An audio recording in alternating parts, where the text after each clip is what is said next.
Welcome everyone to the 19th One Nation, One Planet, One Race for World Peace for Tuesday, November 28th, 2017. And once again, we're gathered under the umbrella of the ethos of peace. We have the saying, we are here to serve and not to be served. And we will be again guided by Mr. Kesh and Caroline today. I believe one or both of them are ready to go with today's teaching and session. Hello, Mr. Kesh or Caroline, are you there? I think we are both present. Good. Good evening, everybody. Welcome.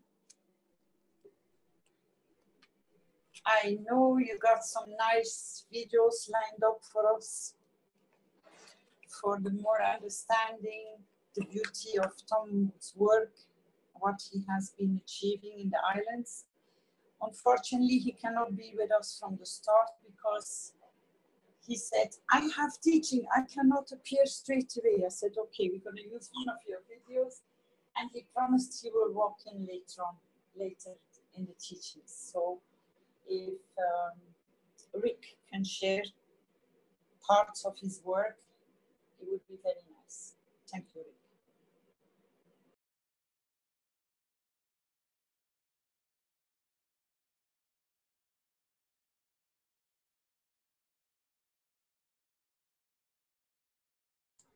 Okay, to begin with here, we have a picture of Tom's mother's garden area, and that'll be the main focus of this video. So I'll play the video and then we can have a look at I also need to give you some extra information, Rick. This is not a small garden. This is 1 hectare in size. Okay, yeah. Caroline, can you maybe get a bit closer to the microphone? It sounds a bit far away there. I think I need to switch side. I think I have connected it wrongly. I'm on my headset. That's most probably why it's confusing. Is it better now? Try again. Is it better now? No, it seems about the same. We can hear you, but it sounds a bit distant, like it's not hooked up or something. Maybe you have to select it in Zoom or select it on your... Oh, something just hooked up. Is that better? Yes, that's much louder, thank you. Headsets don't seem to work for me very well. Yeah. Headsets don't seem to work very well for me. I just wanted to give you additional information that this is not a small garden. It is 1 hectare in size. And everywhere it has kept the same beauty. Thank you, Rick. Okay, I'll play the video then. We'll see parts of the garden and so on. So let me get that set up here.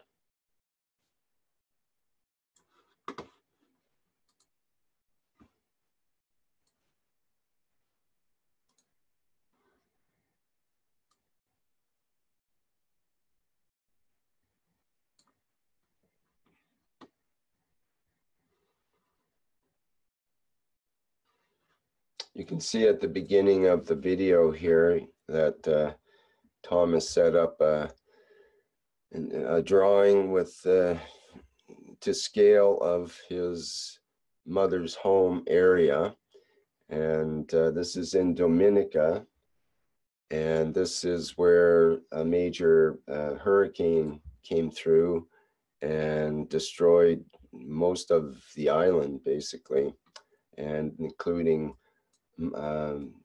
most of the plants of the island had their leaves and they were uprooted and so on, just torn off. Okay, let's play the video. Tom will explain it all.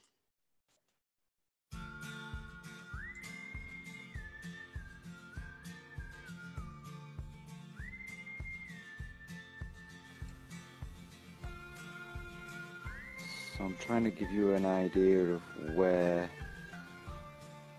the edges are to what we might be looking at for some kind of a protective dome for that the plasma has given us. So what I'm doing here is I've started in front of the house and I'm walking down the track, and you can see there's the flowers, everything's all right. A little bit tangly, but it's all right. Beautiful. Flowers, we got flowers, we got flowers. And there's the bottom of the track. That's the kind of state of things. So you can see there is a difference. Is it the plasma? We just don't know, but I suspect yes.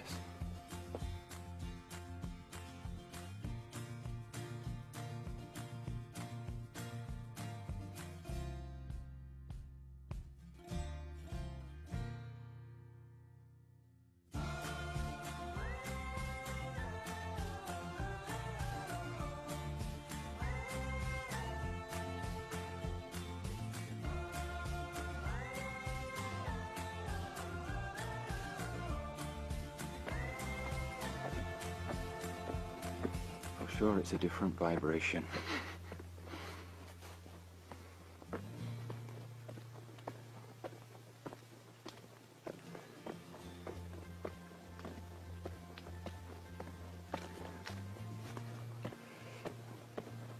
And I'll go and stand right in the center in front of the house. Say hi. The way it looks right in front of the house.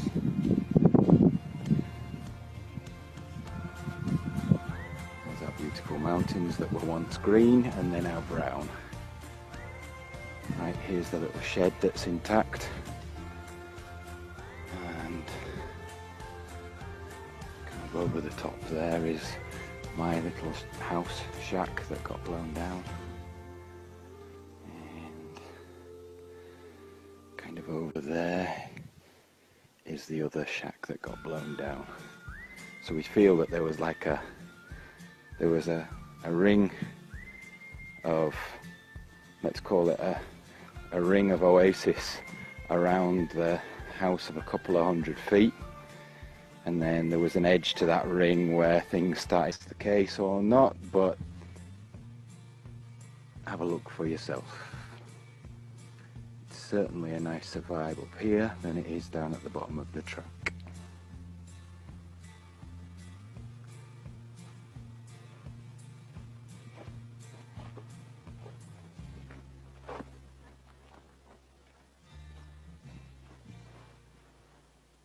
So here's the little bed that I was telling Carolina about. We've got pineapple, chardon bene, that's mulberry, that's moringa. What's that? Chinese cabbage. That's aubergine, spinach. I'm not sure what this one is. I've got basilic, looking good. Pineapple on the way, and somewhere in there, look, you can see there's a jar of plasma. Perhaps that helped that bed to stay intact through the hurricane. We don't know for sure, but maybe.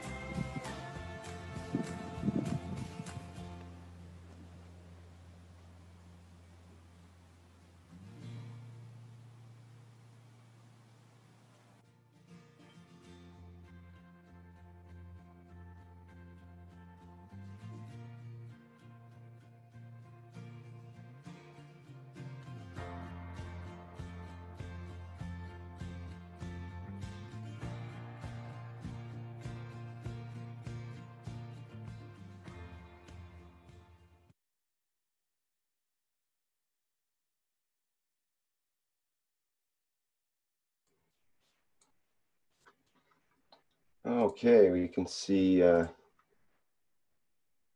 just get my screen arranged here. We can see pretty much the results of what happened in Tom's mother's place in Dominica.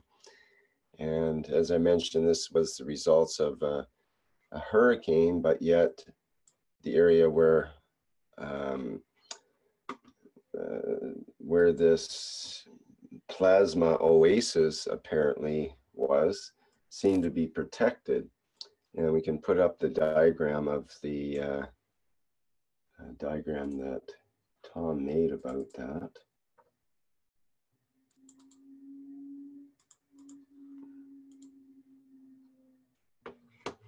There it is. And you can see that around his mother's home, he drew a inner ring and outer ring of the plasma, what he calls the plasma oasis. So the inner circle would be around the home up to the yellow circle we see, which is the outer ring. And he indicates the sheds in two different places that were, one shed is intact and one shed was destroyed, and indicates the places where the flowers are and the border of the entire land.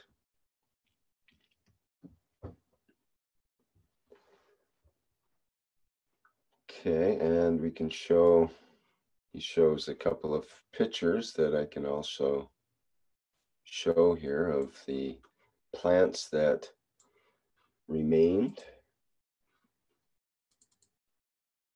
They actually seem to thrive quite well.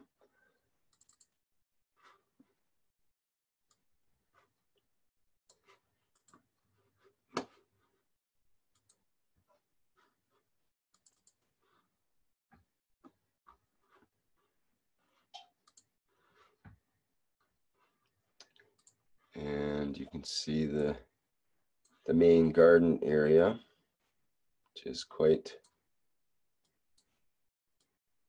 prolific, and it doesn't look like any plants were hurt at all in the hurricane, contrary to the lands around this area, which were very much devastated.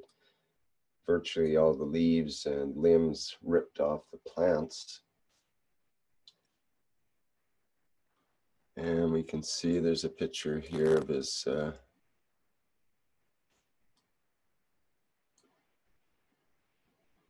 mother in her place here. That this is a place that Tom built, I believe it was last year, out of his stucco, special kind of stucco technique that he uses. Makes the buildings very durable.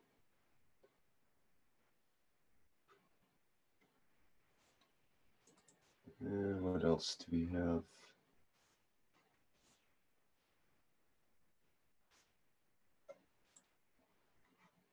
See, there was I think there's three other pictures that Tom sent recently.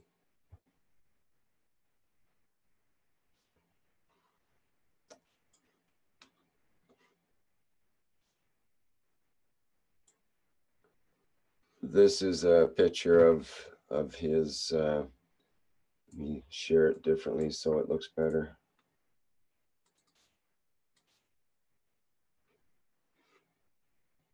Of the view from the property.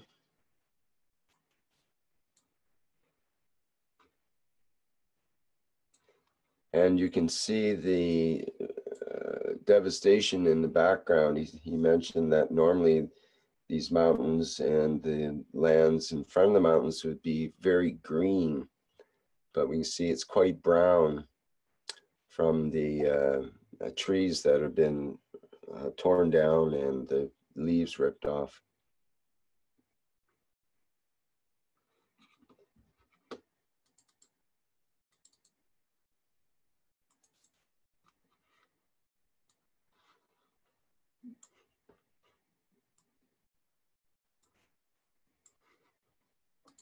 And we can definitely see the signs of life in Tom's area. You see flowers like this that have just bloomed. You know that they're quite happy.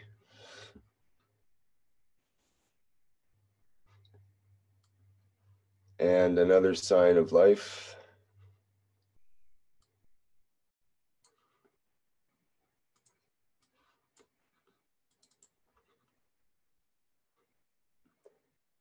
Apparently the cat is also quite happy in the plasma oasis.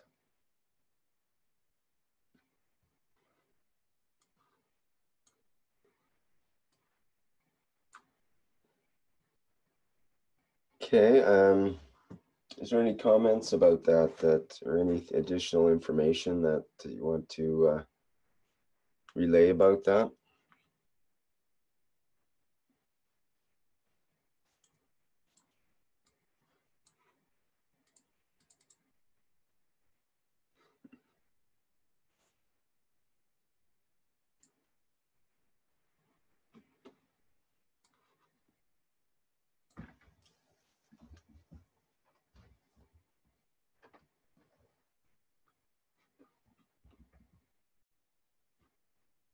Hello, Caroline, are you there?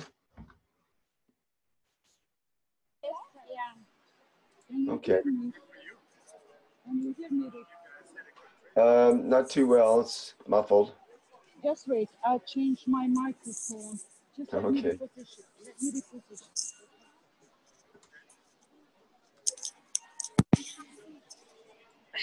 It's my. Is that better now? Oh, much better, yeah, we hear you fine. I'm sorry. I had to change headset because the other one is something wrong with the microphone. And it is to understand for a lot of people the difference, what has happened there, and Carrie is going through her, how can we say, her memory bank. She said, I have witnessed the same thing, but I could never link it up. So she's gathering the information for maybe next time to show that it does work. It does magnify. It does create what your intent is. And this is the guidance for people. And now Tom is more, loaded up with the wow beauty he has created, what he has achieved. It was a big surprise to him as well. And I asked him, I said, darling, do you realize what you have achieved and what you can show? And we are all witnessing the beauty and the difference. I said, I think those pictures don't need no explanation. And I hope if he comes in later, Rick, ask him the question. He's been building the villages, he's been constructing houses with the locals, but on a different platform. Ask him if they have seen the same beauty there as well. Because I still see them building and constructing these like dome houses. If they have achieved the same as what he has achieved in his garden with his mom, it would be nice to have some confirmation on that. So if he turns up later on, it will be very nice. I'm gonna have to hand over to you and Mr. Kesh because I'm gonna have to leave the meeting, and I'll see you all later. I will stay online as long as I can, but I have too much noise. You won't be able to hear me correctly. Okay, very good, Caroline. Later. Thank you. Thank you. Thank you. Bless you.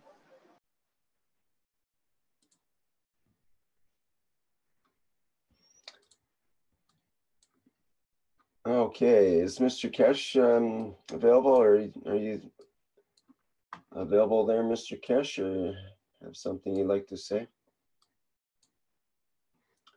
Does anybody else have any comments about the... I am a silent listener today. Hello, Mr. Kesh. Yeah. Oh no, Rick, you don't give him that chance. This is amazing, and in so many ways we have to ask him how far the boundary of the gas is spread, and in so many ways it proves a lot of facts for us, that we are not dealing with a matter state, we are dealing with a field state. But what is strange is how the fields have negotiated the storm.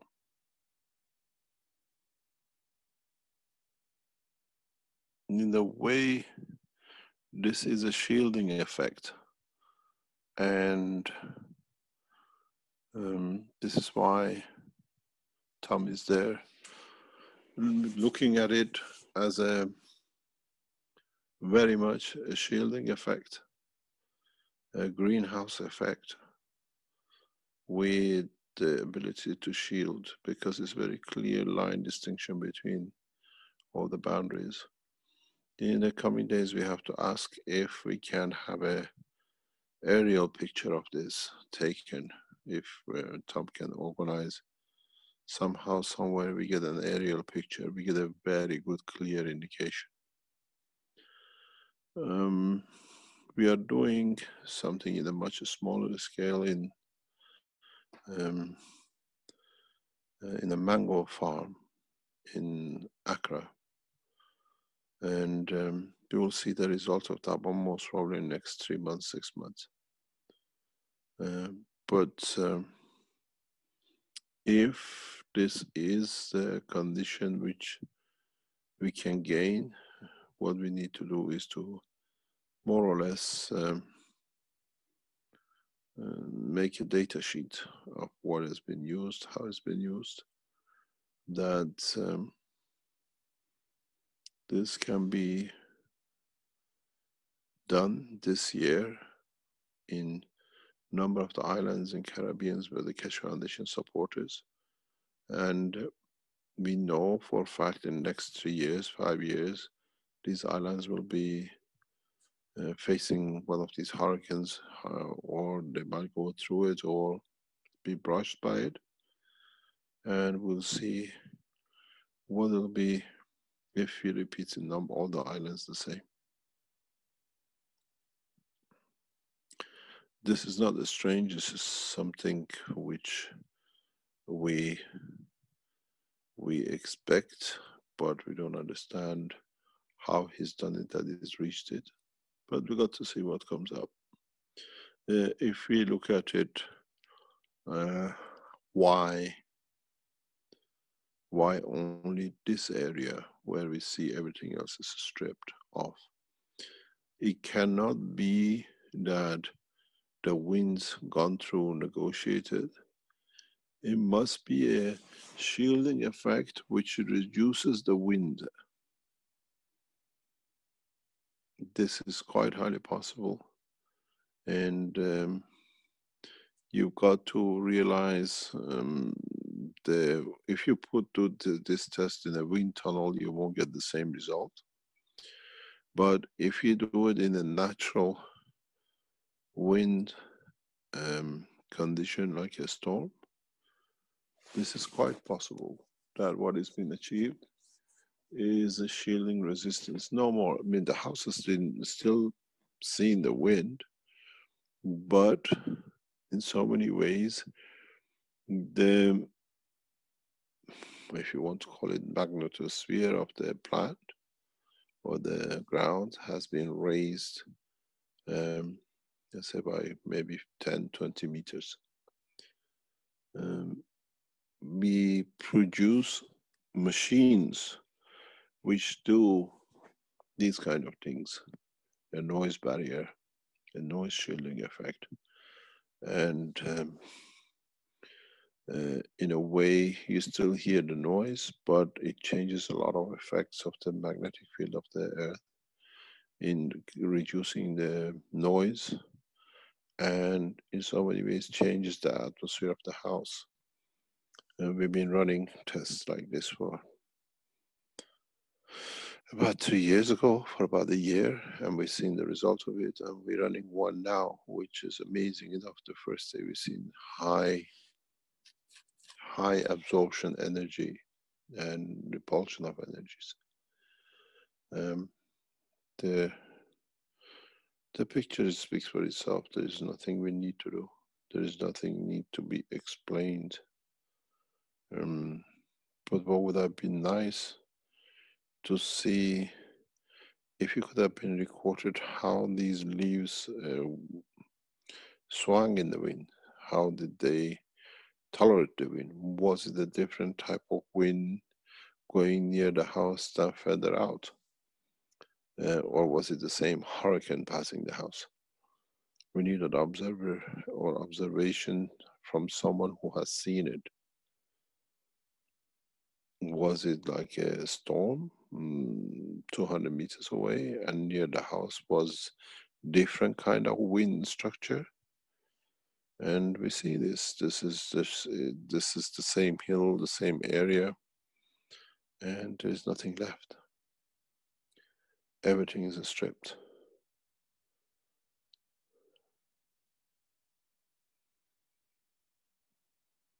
Everything is gone.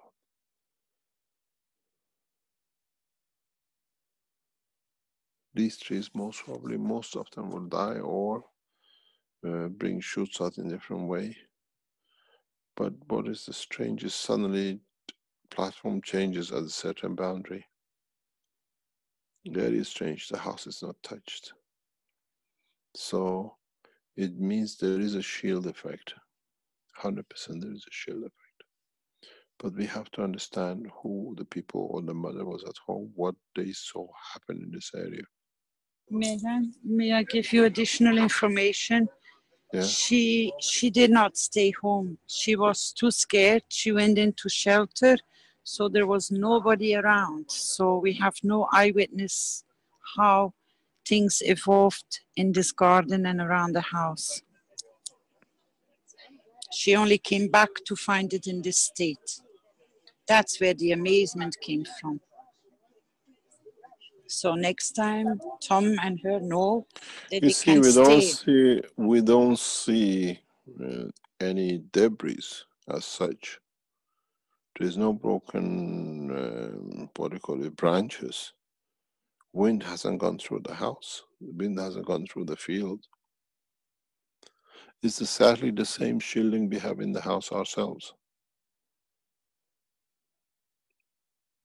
In so many ways, it's the same process, but in a different way it's been done and what has been put in. We know historically South Americans, villages which were in hills, had a different environment than the others. In a way, you can reduce the temperature of the winter, warmer, and you can stop, they could stand not such a high heat. The humidity was created. The South American villages are in that position. They've been using, in a very different way, nanotechnology for years. We know that for a fact, and I run an experiment on it. It's proven to be 100% correct. And everybody else can do it. One of the ways you can change the environment, the atmosphere of the garden, is literally, if you have places shadowy which nothing grows, and you have a land which you want to make it green, if you live in an environment where you burn wood, ashes, barbecues you make, with wood, with real wood. Mix the ash with very, very small amount of salt, very small amount of salt, and cover the ground with it. And every now and then, just add a little bit of salt to the very, very, very slight amount of salt to the charcoal. You'll find out the ground will change, the environment of the ground will change, and things will grow where never grown before, and actually they go wild.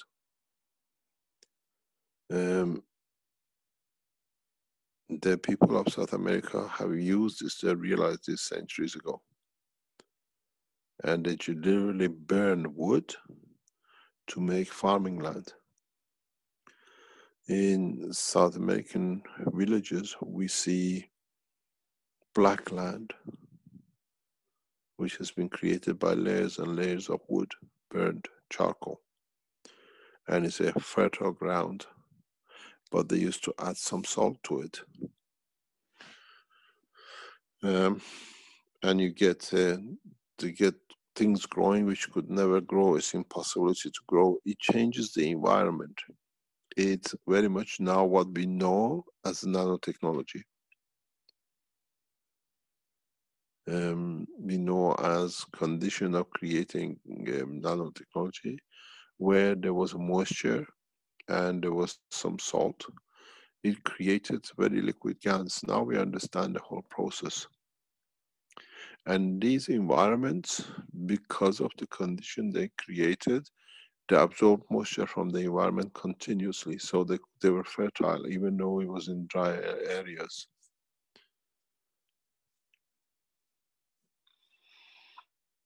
This, we understand very clearly what has happened here. But it's the knowledge which we seen in China in very first teachings when the Chinese used to join us. They showed us creates a different environment with the Chinese cabbage, Chinese leaves.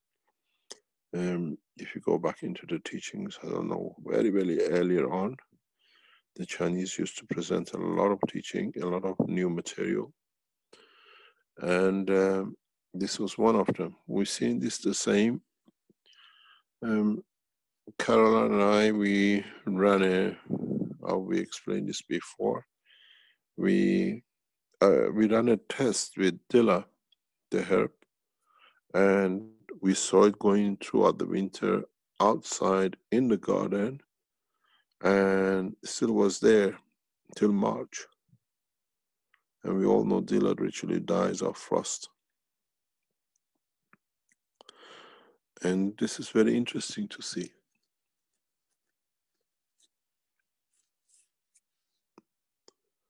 There's a number of things which we understand. This is not, as I said, wind going through and leaves standing. This is a dome effect. This is what we said even in the agricultural teaching. When you put a gun somewhere and you put another bed to it, it transfers, covers the field. You have to go 100, 200 meters away to test to see the same effect of the GANs and non-GANs. And we see it this way very clearly. We know 200 meters is the range of the GANs and affects its environment. We know this for quite some time, so it's nothing new, but now this is a physical confirmation of it. And it's a dome, it's not anything else, it just creates a different atmospheric condition. And but we have to realize there are those, even in the Keshe Foundation, I know in the other island which they got hit, they want to create machines which will move the hurricane and will move and change things. We cannot do this. We cannot do this. We have to allow nature to take its course. And we create conditions for us that we stay protected. Because in a way, we cannot, with new technology, interfere into the work of the planet, because then we'll see other side effects. We see worse effects some other places. In a way, we move our damages to next to neighbor islands. And this is the way it stands. We interfere with the nature, nature will show itself in a very horrible way somewhere else. And they say we didn't have this condition here. We've seen this especially with the islands which are building in Persian Gulf.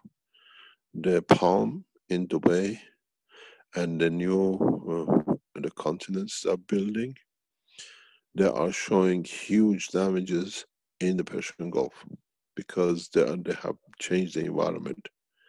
We've seen the same thing in the 7 dams in China. It's not just the water and the villages, the atmosphere of the area changes. Because one thing we got to realize, the seas, the oceans work on a given pattern, very much like the magnets we saw on the table a few weeks ago, 2-3 weeks ago with Rick. You create a new condition, they have to go around it, so they create another condition somewhere else. And these are the things which we clearly understand now fully, that with this plasma technology, there are people who want to interfere with the nature, and you cannot do. You can protect like this your houses or whatever, but in the long run we can cover small areas that we protect people, we protect citizens, we protect agricultural land, but over a certain area, over that, it's impossible. Then we interfere in a different way, and this will be drastic for the whole structure of the rest of the continents and the oceans. We become influencing the whole thing. I gave a talk to a couple of people recently. The application of the GANS technology, the way we see it, the GANS waters, if is not in a way understood,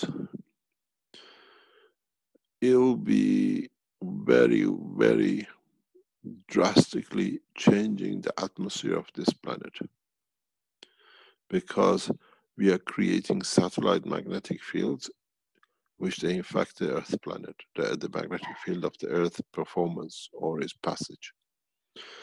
The Earth will pass through, the fields will go through, but now we create curvatures on it. We enforce new conditions on it. And this will create new environmental condition. Because, as I explained before in private teachings to some scientists, it's very much, if you put, let's say, another 10, 20 patches of land like this next to each other, or we cover islands like this that the hurricane will have a bypass, the magnetic gravitational field of the Earth becomes like a nozzle, you close it. It'll come out in the periphery with much, much stronger field. These are the realities. We can't close our eyes. It's fantastic to see this, but we have to understand with this new technology, we directly interact and create motion of the fields of the planet. This is the absolute reality. We cannot ignore it. And I've done this, I've tested this over years. And if you go to places like the Space Center we test in Arizona, we understand this fully, because if you go to the recordings, maybe you hear it, we wash the floor, the area of the testing, with gans of CO2. We wash the tables with gases like CO2 to create a magnetic shield effect from the planet. And this, what we see, is a clear way of it in a natural way. And we do interact. It's not that we block it. We interact and create a new field strength to pass through. It's not as you blanket it, you homogenize it. You spread it and you dictate the what you call the SIF effect.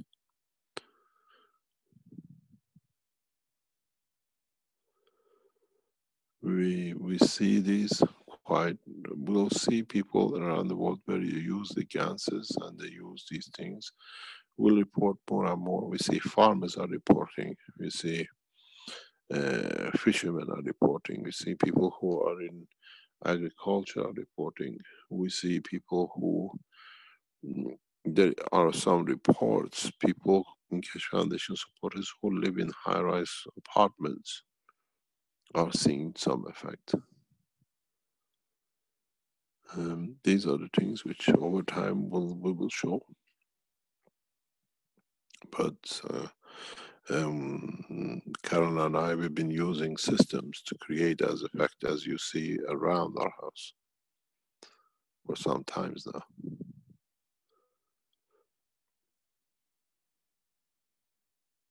But it's beautiful to see what is here. What I would like to ask the Keshe Foundation supporters, it's very, very important. Those of you who live in areas where you have put gases, like in a growing beds in the houses or in the garden, can you monitor the winter operation of it? If the snow melts at the same rate as the other places, if the ice and the frost, defrost or works the same, because we're talking to Caroline this morning, she says after 3-4 days the effect will go, but we want to know how deep it is and how it is. What about if we place nano plates on the nano coated plates in the garden? We know Brazilians done this with a lot of effect. Would we change the environment of it?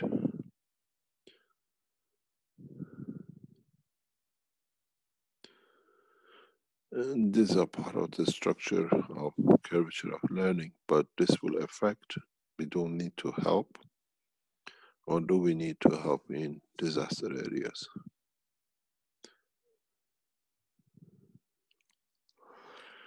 I go one step further in so many ways. There is a possibility, there is a huge possibility which time will tell us. We know huge amount of gases has been used around Fukushima and is getting used in different shape or form. If these will affect the magnetic field flow and earthquake patterns in this area, we're watching it, keeping an eye on this movement. Because if it releases fields from internal layers, will create a different push in the continental plates. In a way, it empties the planet from the fields which are pushing back, or what I call the magma field forces. It's very interesting to watch.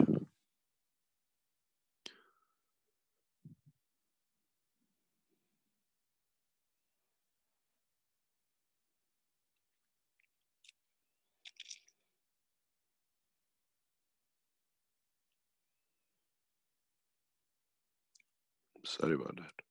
Carry on. Is there anything new?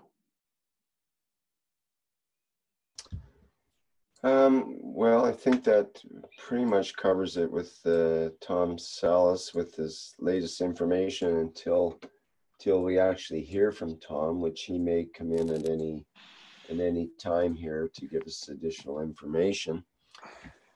I'm not sure how to progress from here. We have nothing.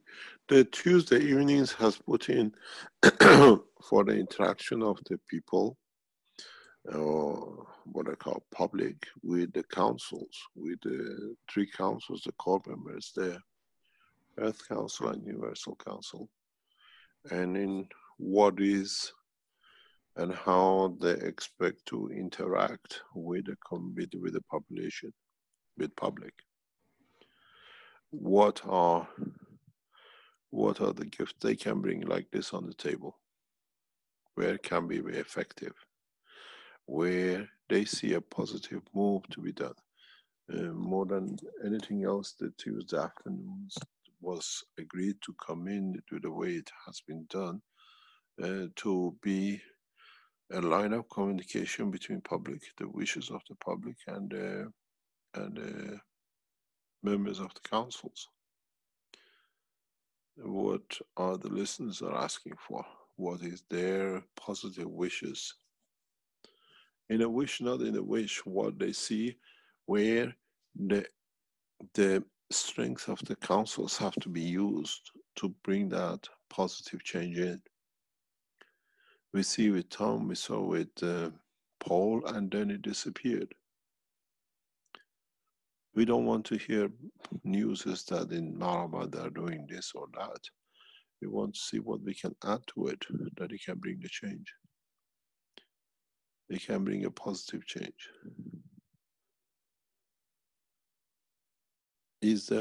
Are there anyone who can bring a positive move on the table, who can tell us what they think, what has happened, what their wish is? Not a wish, what we have to put from our energy of our thoughts and our souls to change, or to bring a positive change. This is the platform which is brought in, and what we want to promote. I brought on the table what I see as a problem or solving in respect to the future of Middle East and the future of what we saw happen in the earthquake in Iran-Iraq border. We're coming to the season of earthquakes for the next 30 days, and then it shuts down after February or somewhere before mid-January till the next cycle. But where can we go? What can we bring than just my wishes? There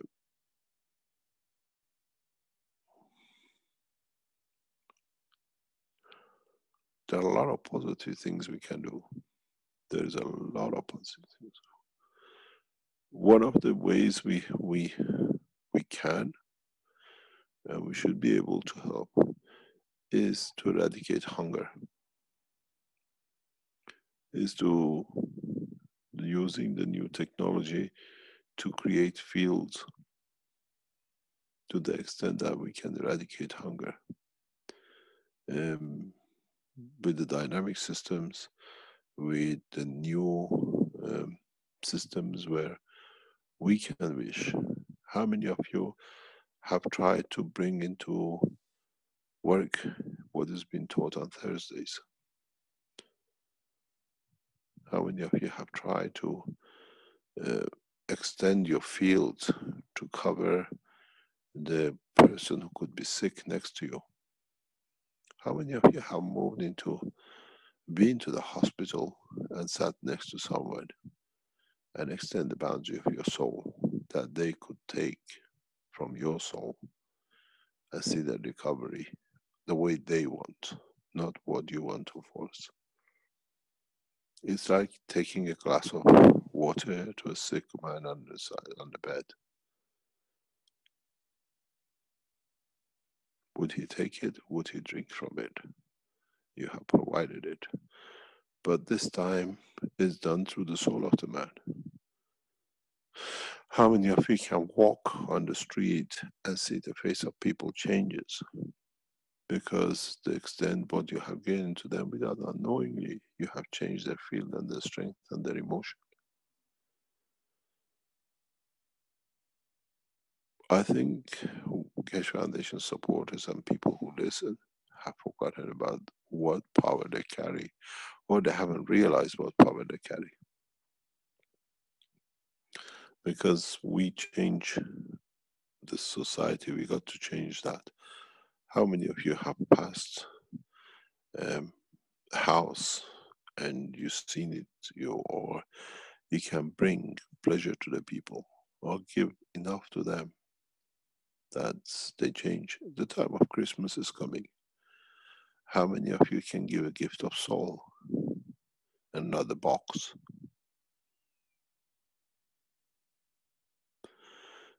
This morning I was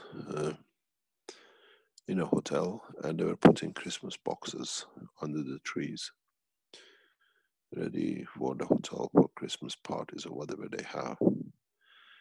And I looked at them, big boxes, small boxes, and I said, I wish I could fill them with my wish. I wish I could fill them with my soul, that whoever opens it receives whatever was their wish. Whatever the soul needs. How many of us have managed to get to that point?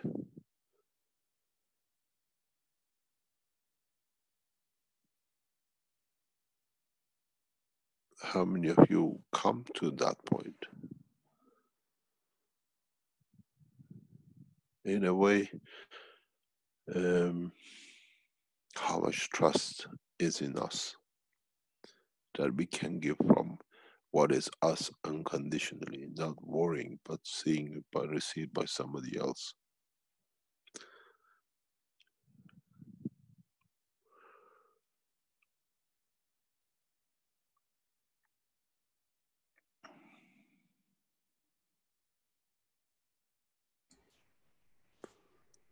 Any thoughts? Anyone who wants to change something? Well, Mr. Keshe, I had a question regarding that. What about those beings that have passed in, especially in a traumatic way, perhaps by, you know, a terrorist action or something like that? There was a case that came up in particular with over 300 Sufi worshippers that had gotten killed by some terrorists. Now, in that situation, when we hear about something like that, when it comes to our attention, can we give from our soul to those that have passed in that situation to help them have a better transition, or to allow them to take from us what we need? You mentioned one time when you passed a funeral procession. There was and you gave from your soul to that being that was in the casket, I think it was. I do that all the time. Mm-hmm. All the time when I see what I call a hearse, we call it in English. Mm-hmm. I always say, take what it is that you find peace, because I know a lot of souls still separate, but they still have, they need to be elevated. But mainly in these conditions, I saw the pictures. I don't know, accidentally it came in. I was working on the internet, searching for something, and I saw the pictures of the bombing in what do you call it, in Egypt. And I did not look at the pictures. I did not look at the, I know there were both things. I looked at the people sitting around, and in so many ways, I automatically give from my soul, because them, they need so much, because It's like part of you is pulled further to give. It's like the magnets, our soul and their soul is like magnets. It's not there, it moves further distance. You have to give more to be with or get to give from them or have a link with them. Um, this what I call, it's become a fashion now. Killing in the name of whatever they call it God, they call it belief, they call it whatever, and we see it in different countries with a bomb, we see it in different countries with a gun, we see it in different countries with different kind of mayhem.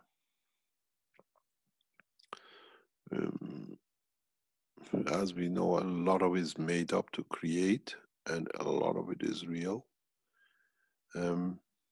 I know the devastation these things create, and I know the misery they bring.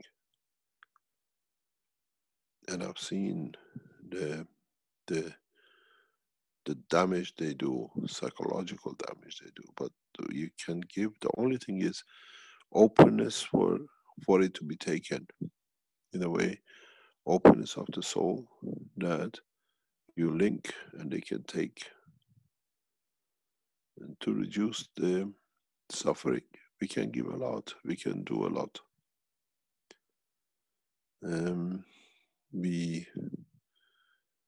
We can look, the beauty of it is now, the picture carries the frame, but in a way the picture carries the fields of the person. It's so easy if people understand.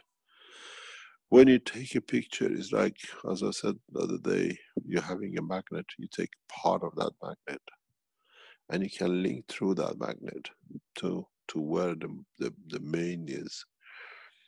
We see pictures, we see pain, but understand the picture is matter state, and he has absorbed and is holding fields of an entity.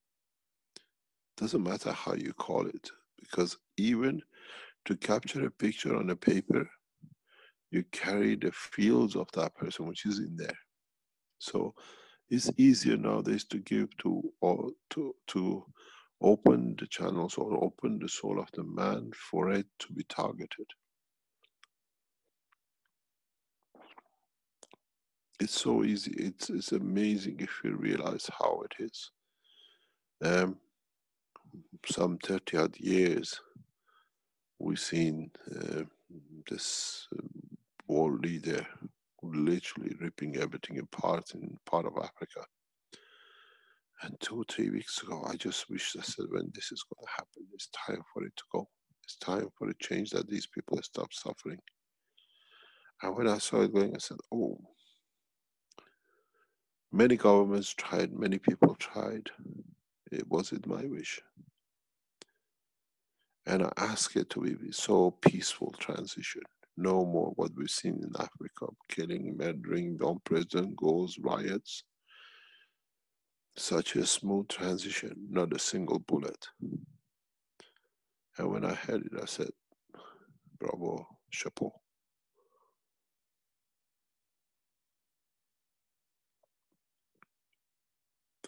I don't have doubt in what we can do. I have a lot of strength in my way of doing it, and it's in so many ways. All of us can do it. Every single one of us has this power. It's just that we have to see something to believe in it, but we don't understand that in believing, we do it. It's a big difference. The emphasis on the man always has been that show me, I believe you. It has to be, I believe you, show me. It'll change a lot of things, and we'll see changes.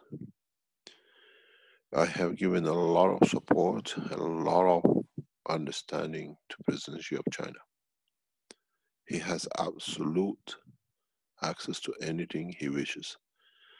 The same with President Putin of Russia, because man of peace needs support. And we see them one after another. Not a single bullet fired. They're winning everywhere. And people around the foundation, they know it's been on for 2 years, because you know the soul of the man and you create a condition. Except Middle East, which the British and the French have created their own colonies and they play their own little games. You look at across the world, wherever China sits is totally peaceful. Wherever British are, there is a war without failure. British and the French governments has been, because we never understood the structure of the British government. No one understands the British government structure or British system than a few people, unless you've been brought up in the British system. In the elite society you've been in touch with and you understand, they've explained to you and you understand it because you see the explanation to be correct. We need to support, a lot of people need, because it's so much pain in that country, to support the British monarchy. To elevate the soul of British monarchy, that we change things internally from theirs. I've explained this before, you understand why and how things happen. The British has two governments. Those of you who understand. We have a monarchy government and we have an elected government. Elected government is in the hand of people, which is controlled by monarchy government. And anything which the people, the subjects of monarchy makes is for people. What the monarchy has made over centuries belongs to monarchy, not to the people. But people work to feed the monarchy. And this monarchy extends to United States. United States is the only colony which has not been freed. What this means, you have 51 Commonwealth countries. You have Britain with the extension of the colony of United States. The white Americans are subject of the Queen. They have not received their freedom. And they are part of the assets of the monarchy. That's why British government, American government are separate. But America is considered as part of the British monarchy.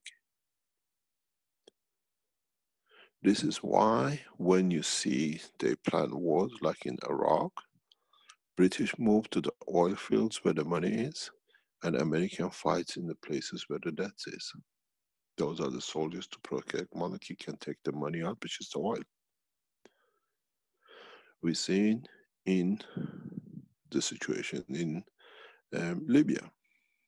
The Americans and very few British moved in, create mayhem wars, and the central bank was emptied by the monarchy and it was moved back into London. It is not part of the assets of the British government, it is part of the assets of the monarchy. And monarchy does not need to explain what he owns, what he has. Because listen to the speeches of the Queen. She says, my subjects.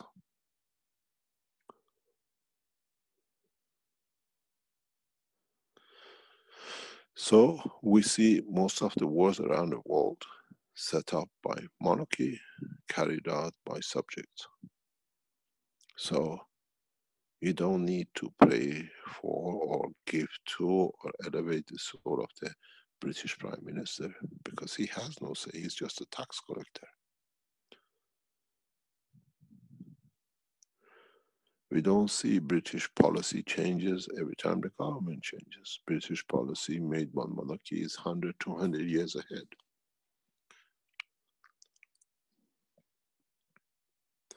They plan in advance who is going to be there, what they're going to do, and what it is, and what it needs to bring.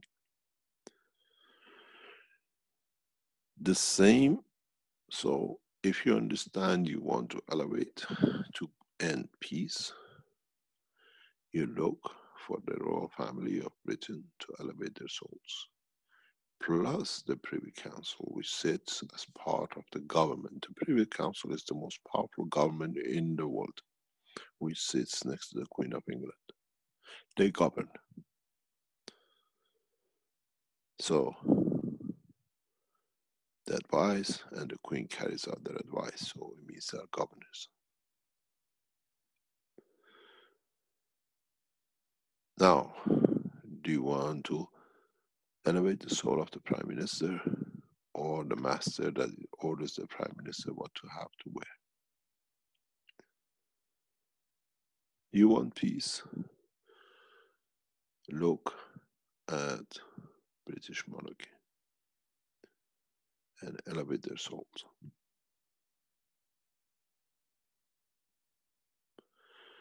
You want peace?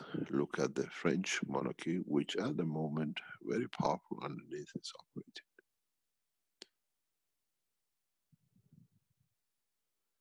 Then you have two families which they need a lot of support in their souls, which organize most of the wars, which British monarchy organizes the public figure of it. In a way, British monarchy is part of the structure of what they call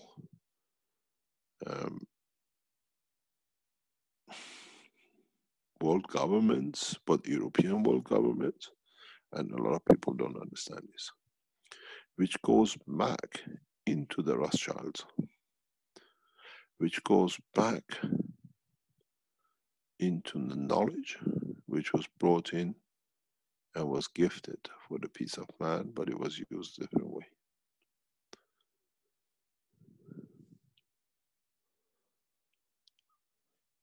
Now, who do you want to raise the soul of that will find peace in the world?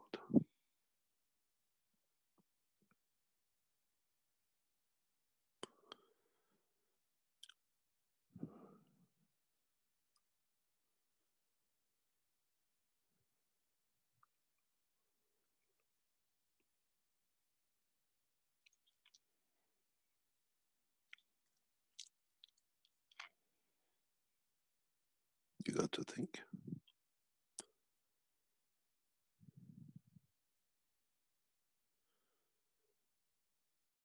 We need to not think about just hurricanes and earthquakes, but in so many ways, we change the condition through our wishes with what we give and what we have to do. We march with our fields into peace, not by our foot in the streets, which gets nowhere.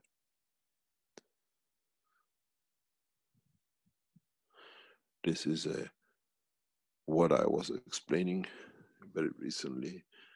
This is a Trojan horse, which they have nothing to stop.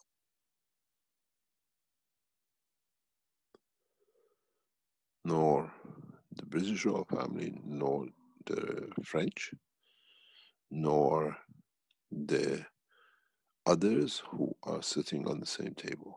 They have calculated everything except that their souls and their emotion can be touched. And now we can touch. Not to damage, but to elevate. And the thing is, they all want to be elevated. The peace is coming so beautifully up that it needs us to trust in what we do, and you will see, oh, the changes came, it's becoming peaceful because it's coming wishes of us, and the systems which we build strengthen us and we strengthen them. This is the beauty of what is happening, and I'm watching it and I enjoy every second of it. Because there's an old British advertising about the brand of lager. It says, such a lager reaches the part that no other lager can reach. Those who are British, they understand it. They know what I'm talking about. And we have developed this knowledge of our own soul, which is us. We want to give, they can't stop us. And we are so generous with it to give, and they have no other way to stop it. They cannot, because they have the weakness and the soul links into it. And what I call the Trojan horse of souls, we are planting very, very strongly across Europe and the rest of the world. You will see it. The wars, the number of wars, number of conflicts will reduce, and with it will come the rest. Because these people they get busy with something else. Because they realize, without them knowing, they do things they don't understand. And we've seen some big mistakes by these people with things which they not ever used to do. Now they're getting involved to do, and they themselves don't know why. In past 6-12 months, they start doing funny things. And it's becoming a disease. Very soon it'll become more, you will hear more of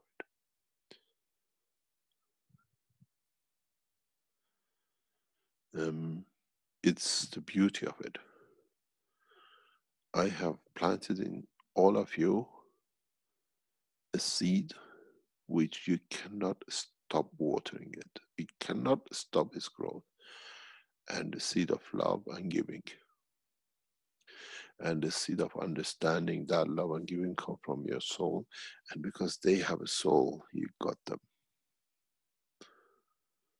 It's such a checkmate that nor the queen nor the king on the board ever realized they were checkmated without any soldiers on the board.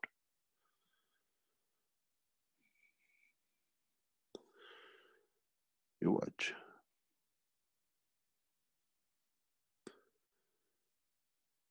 I don't wish, when I say I see the end of a monarchy, is not, if they're done wrong, they'll see their own time.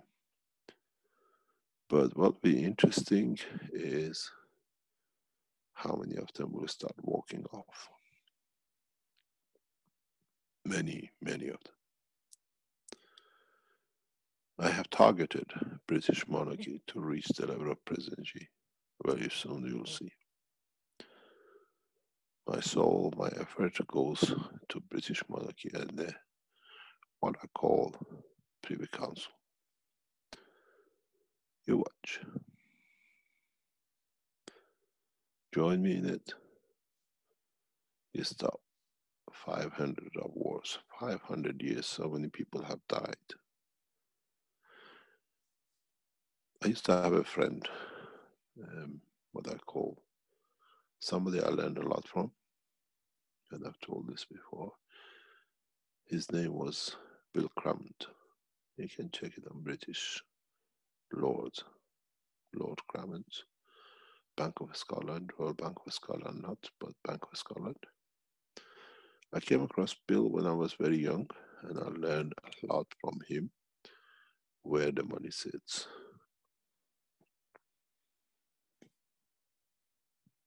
He taught me a lot, and he showed me a lot.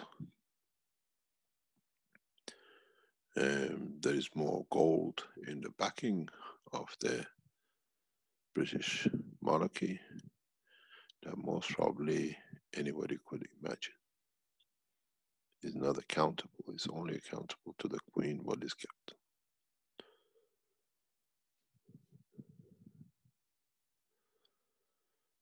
The problem is,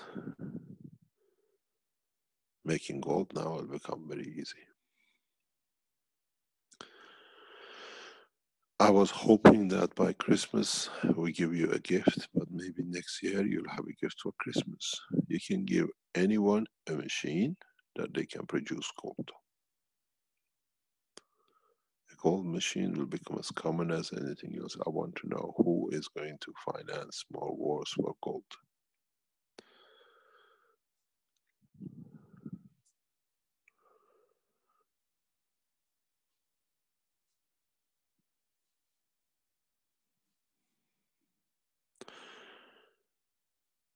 Listen to the teaching on Thursday. I might teach you something very nice about gold. I'm thinking about it. I always said when I teach to one, I teach to the others. And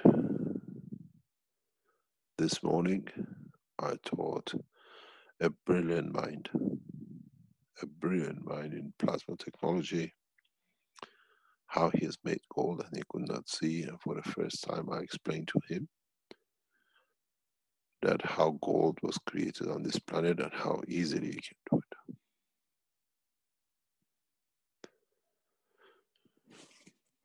So, as usual, when I learn, I teach you how we have to be.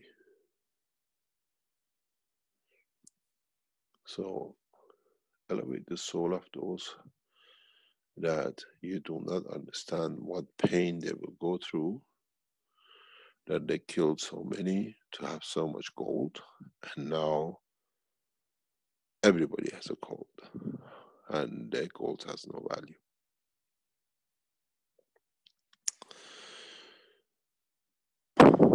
I think the machine will cost less than $150, maybe less, but we'll sell it at good price because people love to have gold.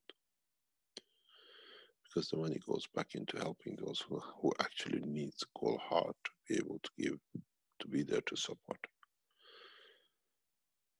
Now, my wish is support those who brought more pain into humanity in past centuries, that it elevates their soul, that they don't see any reason to make wars. Very interesting. A few restless nights. You'll be amazed the people who listen to these teachings and to these programs. Now they know how we got into them. I was told very recently the Rothschild family, the heads, are listening to all the recent teachings, because in their documents and in their books they were taught something centuries ago and they could not unravel it, and they think through the Keshe Foundation technology, what we discuss now regarding the soul and conversion, they'll be able to reach it first, that they can carry on with their domination. But unfortunately, all of us will receive it at the same time. Nobody can dominate no one.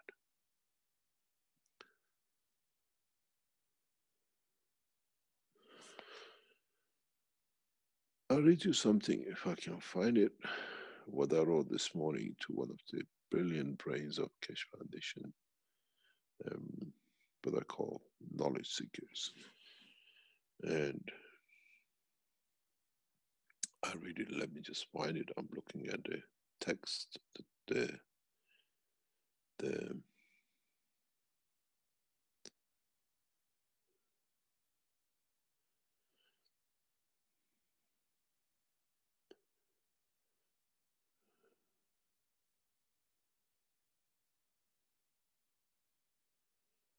let me read it. It's a beautiful, I enjoy working with this man.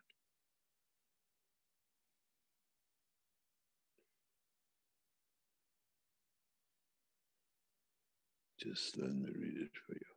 I was with him 3 o'clock this morning, 4 o'clock this morning.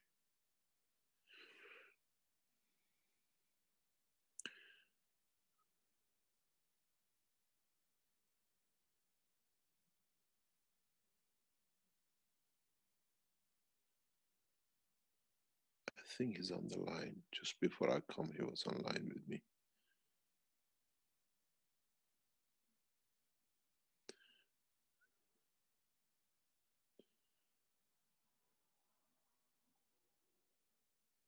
I asked him to close his lab. He's finished because I read it to you. I have never taught this to no one. And now you come and teach to everyone. Yes. Water, you have changed the water into gold. Now walk away from this and live man's life and keep the secret of ancient time. You have seen the wisdom of creation.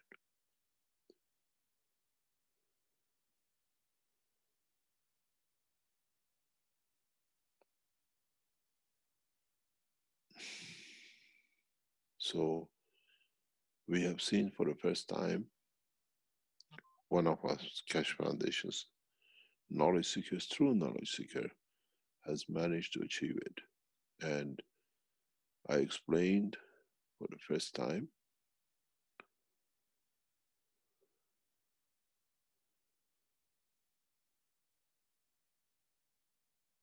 that how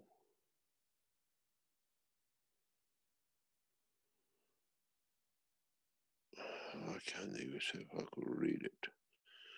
This guy has listened to what I explained and he has followed it, but he does not understand how he's done it. And in so many ways, you can make gold out of water if you know how. And he's achieved it. What we did in Fukushima, we transferred gold into water. Now he's achieved to do it, and he could not see it.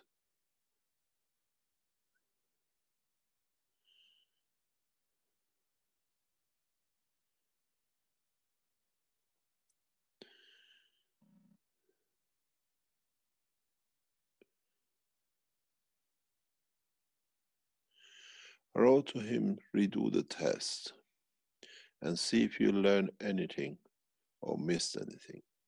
Then I check. Then we both walk away from each other, and you have to decide what you want to be, a rich man of gold or a man of peace like us. We are masters of the universe and we love to teach. We are masters of the universe and we love to teach. And we find souls like you, we teach everything.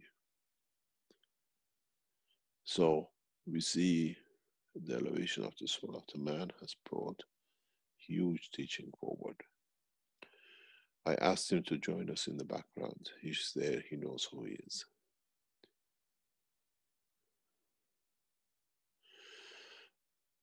I wrote to him, you have now gold, understand it.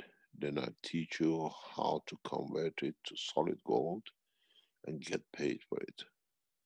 If you are a man of gold, then all education is lost and become nothing.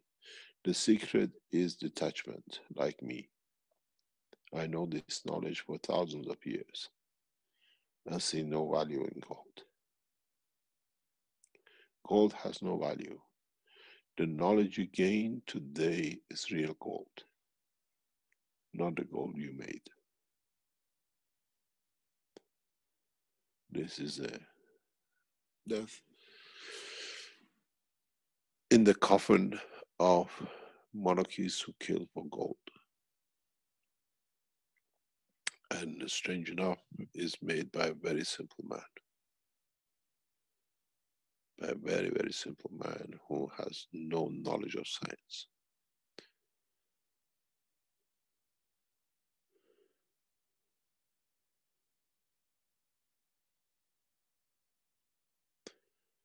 So my soul, my praise, my peace, my wish, my giving, or in so many ways, my love for humanity is to see, to elevate the soul of the monarchists in England, in France, and those who work with them, and they thought they found the secret.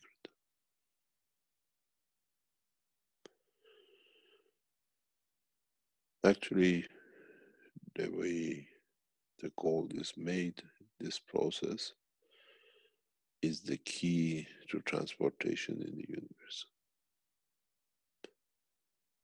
So we have achieved the first steps of creation of what we were hoping as a fuel.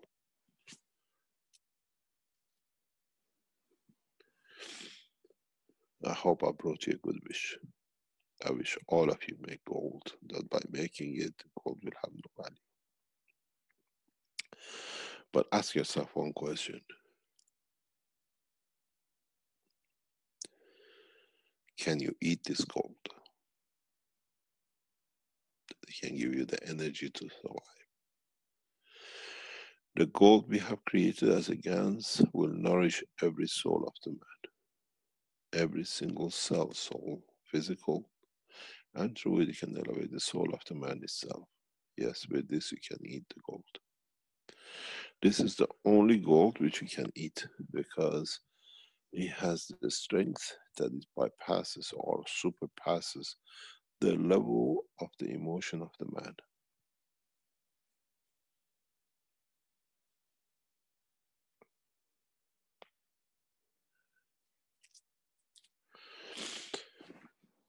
Maybe you have a Christmas gift, you never know.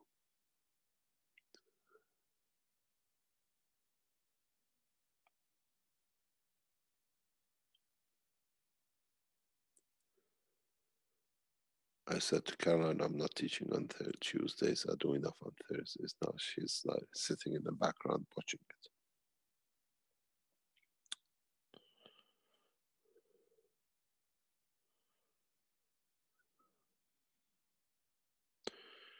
Any other wishes? Any other gifts? Well, I expect there'll be lots of people trying to make GANs of gold now. This one thing is not made by gold. That's your biggest secret. I thought you might say that, so maybe you should give us some direction, because lots of people will be grinding up their dead aunt's jewelry and turning it into some kind of GANs that they'll be drinking. So we have to sort of give some guidelines, perhaps, where people might put their attention. No. This ride is not a free, easy ride, huh? Well, it never has been, but but that doesn't mean we can't get a little bit of a hint here and there, which you do give. Put it this way. You don't, but I'm just trying. Put it this way.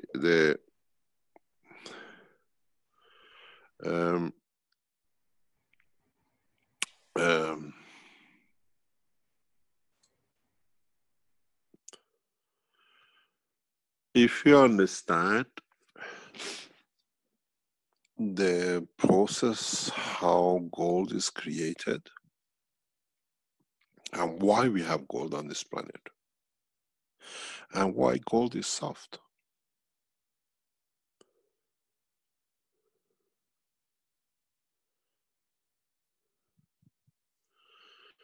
Then you will find out a lot of answers very quickly.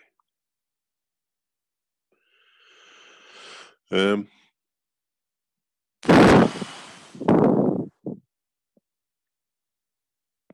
gold which we live through and is part of the last layers of supporting fields of holding, containing the soul of the man, when the scientists understand what I'm talking about, is actually created totally in a different way than we ever knew. And in so many ways, if the scientists understand and comprehend the strength of gold as a magnetic field strength, is actually water,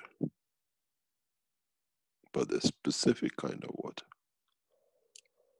That's why we are attached to it. That's why it's not only the first metal we found, it has meaning to us. This first thing we could manipulate because it appeared as a independent metal. We didn't need to melt a stone to get a steel or whatever we do with others.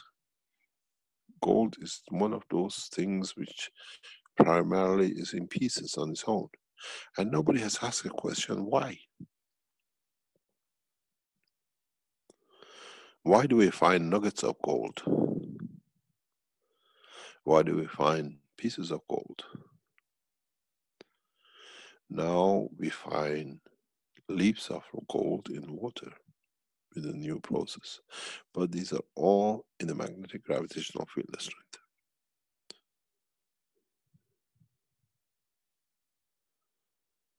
And nobody has asked a question. Nobody sat and asked a single question. How come we don't find pieces of lead or pieces of iron which is ready to be shaped? But we find gold. But it has a common denominator. We find diamond the same way. So the two have to have a common denominator somewhere.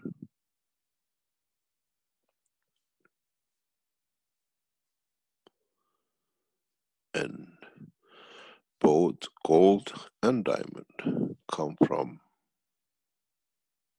literally, essentially, hydrogen. An interaction with the gravitational field of it, which is water.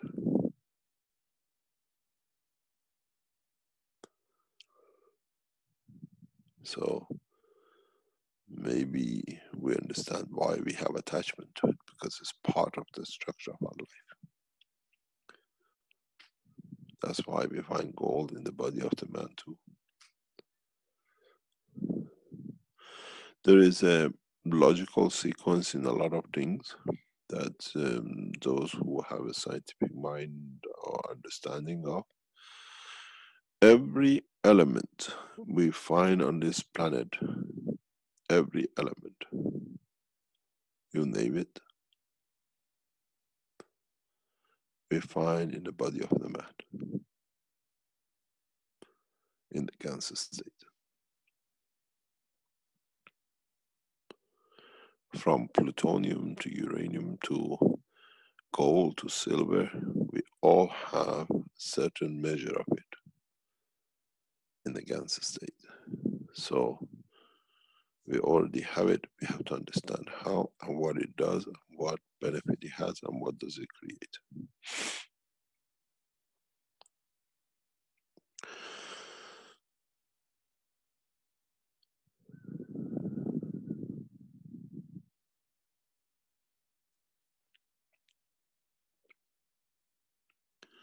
So wish for gold, you will eat gold, you have the energy of it, and it sorts so many things out.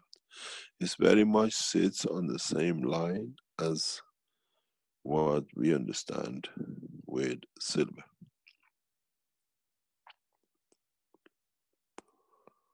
But gold and carbon are created out of the water of this planet, not from the stones or any other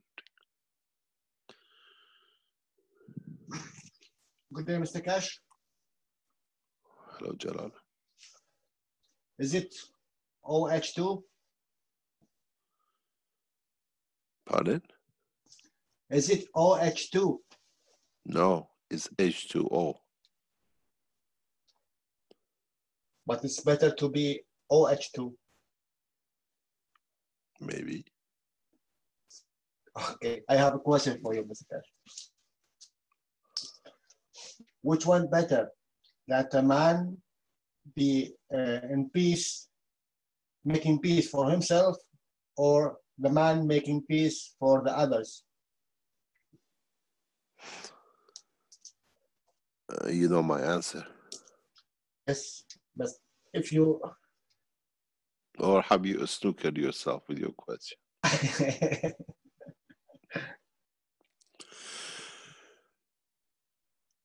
It's better to have it from you, Mr. Cash.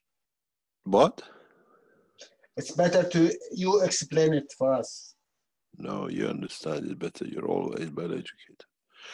When we create peace for the others, we create peace for ourselves. Because they take from us what is blocking us from not having peace. When we see somebody in pain internally and you cannot do anything, it's no use going and saying, sitting with them, what can I do to get your pain off? Elevate their soul, they will tell you what is their pain. They need to hear their fear. Then it does not become a fear. It becomes something they can handle.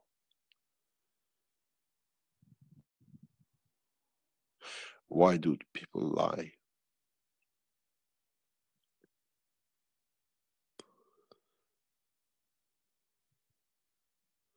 Why do we need to worry if we need to help the others? Where our worry should be, we are not helping enough the others, that they don't need to ask for help.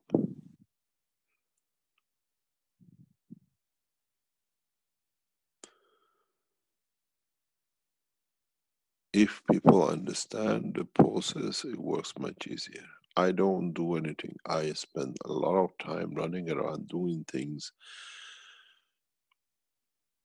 in a way enlightening, in a way passing information. But on the other hand, why should I do this? Because you see, what they do, they might not benefit by it, but what they do, the others benefit from what they do. And you see, you find a lot of peace, a lot of comfort in being able to be part of a process.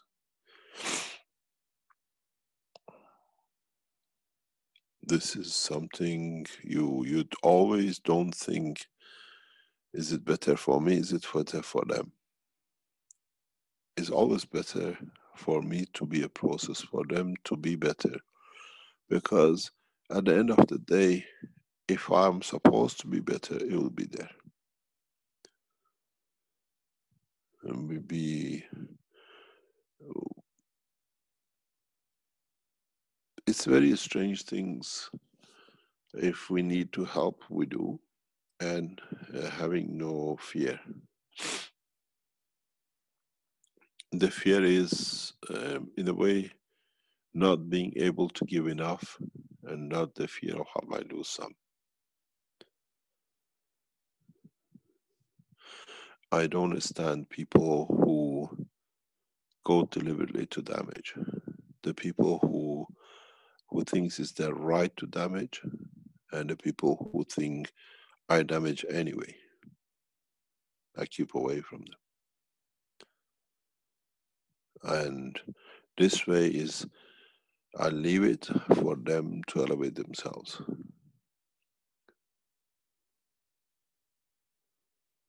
I recently had this experience, very, very recently, and I couldn't understand why. Then I saw the jealousy, when I saw the power hunger, the me hunger, and I said, this soul needs a lot to learn, and in a way has become a thief on his own, and he sees as his right to steal, and I don't work with the thieves.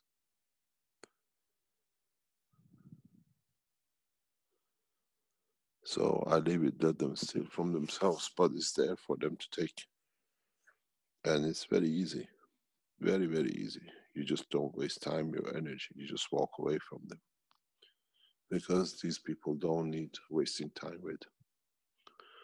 You just elevate their soul and leave it is there for them. They'll never be, they're always hungry to destroy somebody else that they are bigger.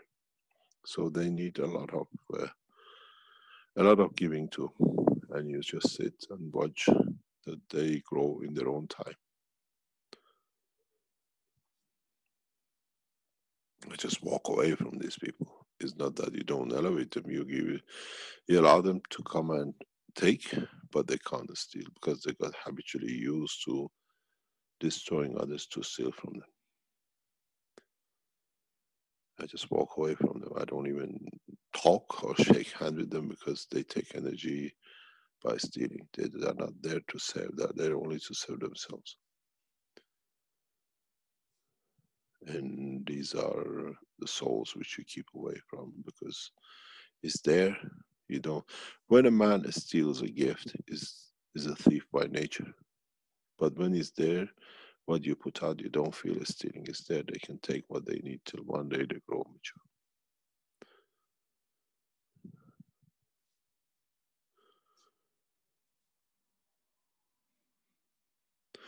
What are other people's wish? What would you like to change? What's been setting in your mind that I can change this? I could change this. Now I can change it.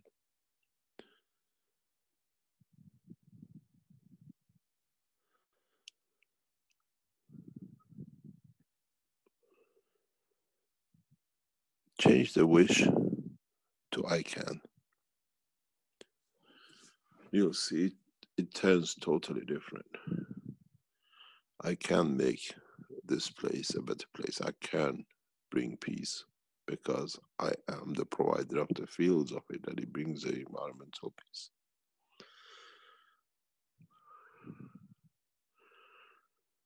What is your power?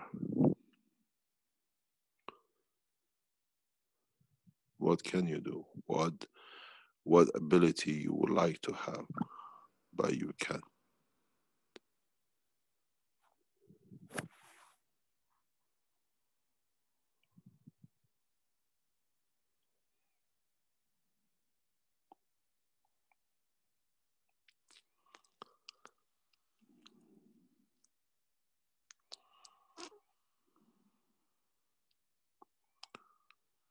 Any canned words?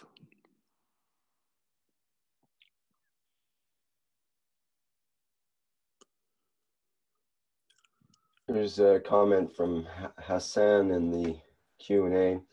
Why is it that the more I help, the more I give, and the more I support financially or physically, many around me emphasizes on stop. What are you doing? Stop giving. You give too much. This is good. They realize how stingy they are. Yes, they cannot understand. That's what makes me feel complete. Thank you. You see, is not giving and thinking you give. When you count your giving, you're not giving. You become a praising myself man.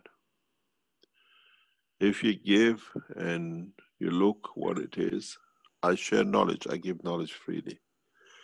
And I do a lot of other things, which is what is in my capability to do. But do I feel any short of? No. Do I feel I lost something? No. The more you give, let people say why you're giving. He says, come and join me, let's give together.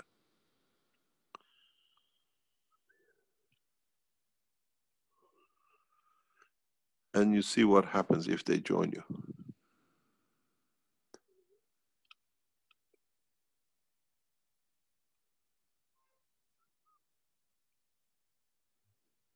Just try. Next time it says, why you give so much? Says, you come and join me, you become as rich as me. You can give more.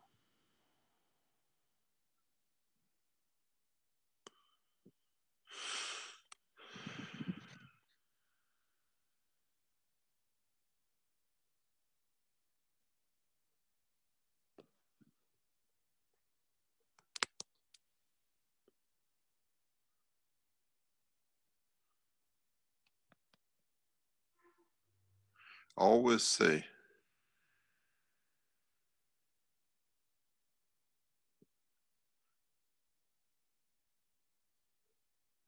The ones who count are giving, they're not actually giving, they're sitting there counting.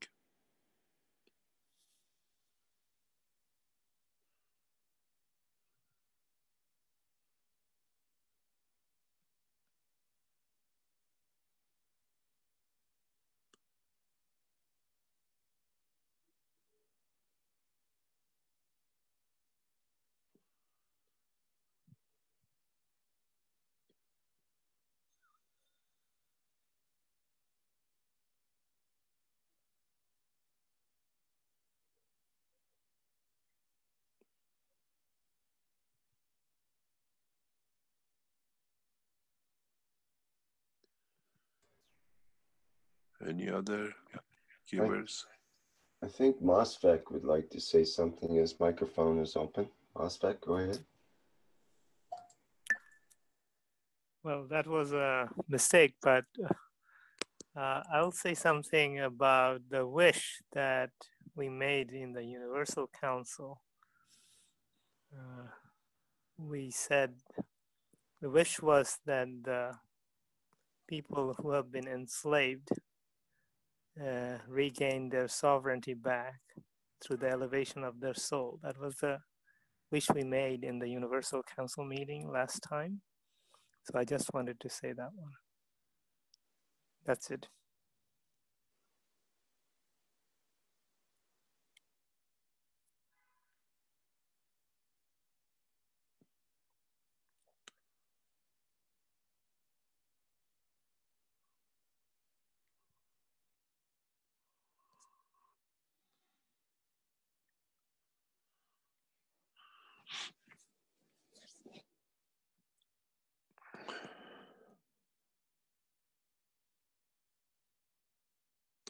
I tell you something very interesting.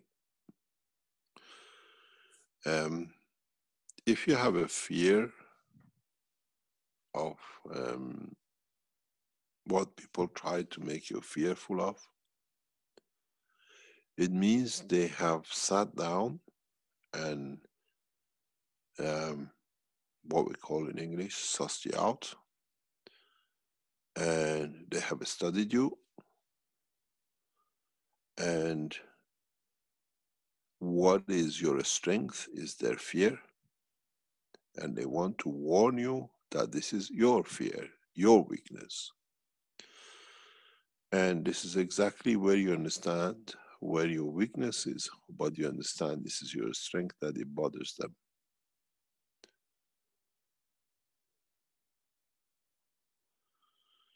And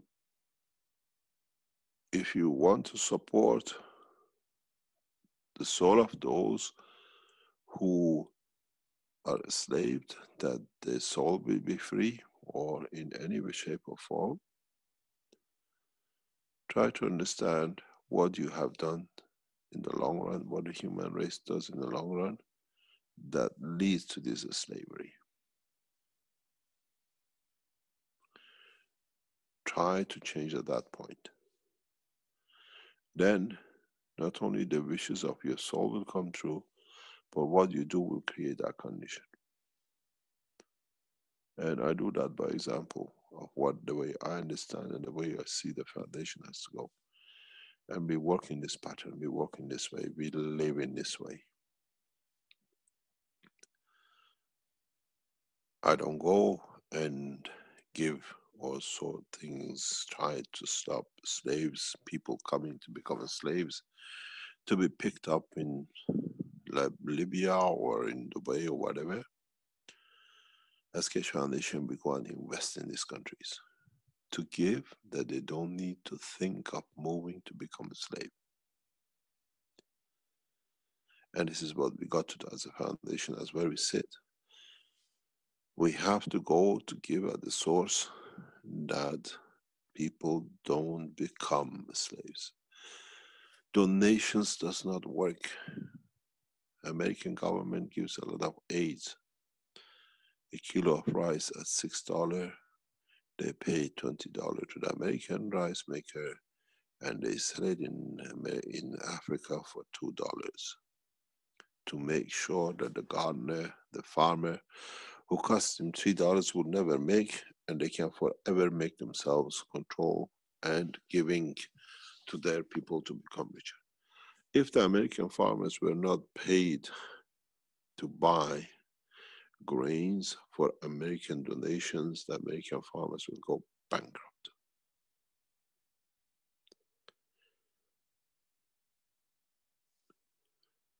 What we need to do is to give the harvest, to give the farmer in Africa the waters we produce, that he produces 3 kilos instead of 1 kilo of rice, that by selling it at $2 American do, he still makes $6 for the same land. Americans cannot export anymore. Their pain and the suffering across there by donation of rights, by handouts. Handouts for poverty of the nation's long run, enriching their own people. And then they create war to rob from the nations to pay to their farmers. This is the way it should be done. And this is the way we work to do it. And it will get roots on it, and we understand it. And a lot of people in Africa who start understanding the work of the foundation start coming around to do it. It's got to come to the point that the wish has to become practically done, and we can get the support to do it. If you live in Africa, if you live in Europe, in Italy, or you're knowledge seekers, and especially if you live in Ghana, Togo, Nigeria, and you're a Keshe Foundation knowledge seeker, and you've done some work, and you have education of degree education from university, you can't get a job, write to Keshe Foundation Ghana. We are looking to employ up to 500 people in next 2 to 3 months. I repeat, you Ghanaians have a priority. If you're a Ghanaian listener,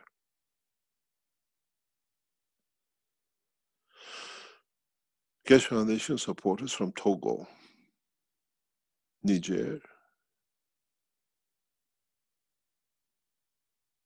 if you have, or you know, or you can find those who have a master's degree in sciences or in that kind of field and they can't get a job, send your request, find the links of the Keshe Foundation Ghana. I'm sure one of my ambassadors will tell you in the background. We are looking to employ up to 500 in next 12 months. Depending on the progress, the first phase we'll think of about 150 to 300, and then up to 500. If we move in 3 shifts, we're looking up to 1,500 people in next 12 months. Only Africans, only educated master degree above, we would like at this moment to employ.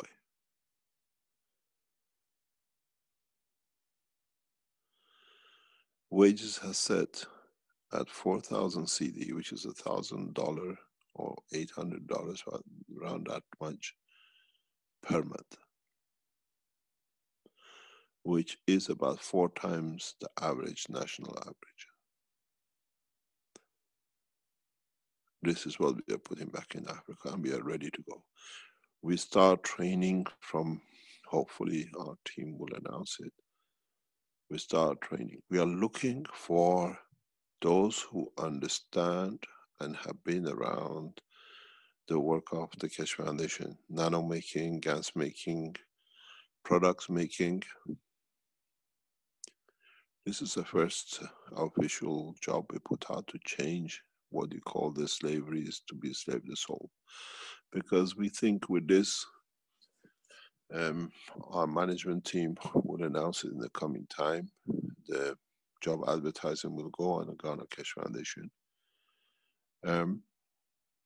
We reckon about 100, 150 the first phase. If we go into the full production, we expect 3 shifts. We are looking to about 450 to 500 people. Jobs, highly educated for Africans in Africa that they don't need to come into Libya to become a slave. Because this 500 jobs hopefully will lead to further 500 to 1,000 next 12 months, depending on the expansion of the factories. This will create another 3,000 to 5,000 jobs in Accra, in the auxiliary works which we rely on, and the taxes we pay to the government that it supports labor in Accra. Our factories are reaching the first completion phase in next, hopefully before end of this year it will be complete. And sometimes in February, we should be able to start a full production. We need a month to 2 months to train the staff. Our management training, management team, manufacturing team are there. Hopefully in the next few days, the management team will announce a link, and we are looking to employ inside Ghana, Accra. But the reason we are looking for others from Niger, from Togo, from Nigeria, and Ivory Coast possible, we're looking, is that we can train these, that in the coming year when we move to these countries for manufacturing, we already carry nationals with us who know they can faster set up their factories.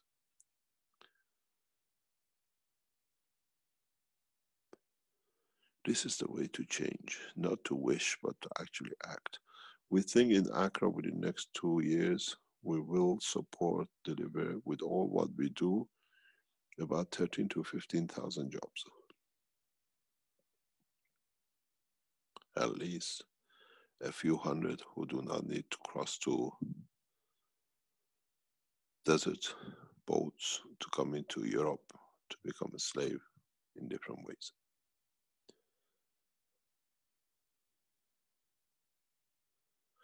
You have to have a master's degree. This is one of the conditions we set. In Africa, average wage round about $250, $200 a month. You're paying a 4,000 basic start for master's degree. It's more or less fresh graduates out of university in Europe get paid about the same. Because you have to consider the taxation in Europe and the taxation in Ghana. I think the Ghanaian workers turned out to be better off.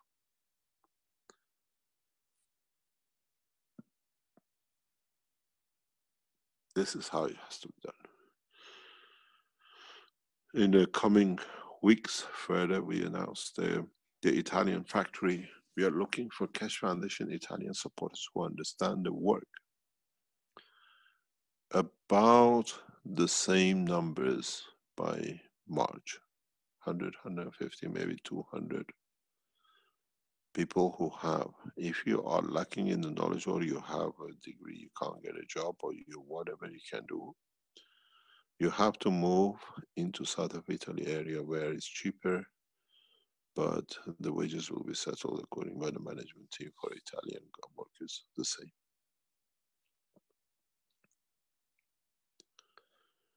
So hopefully we see a lot of jobs gradually in next 3 months, 6 months, 12 months. We estimate to offer about 3,000 to 10,000 jobs in next 6 months through the Keshe Foundation supporters around the world.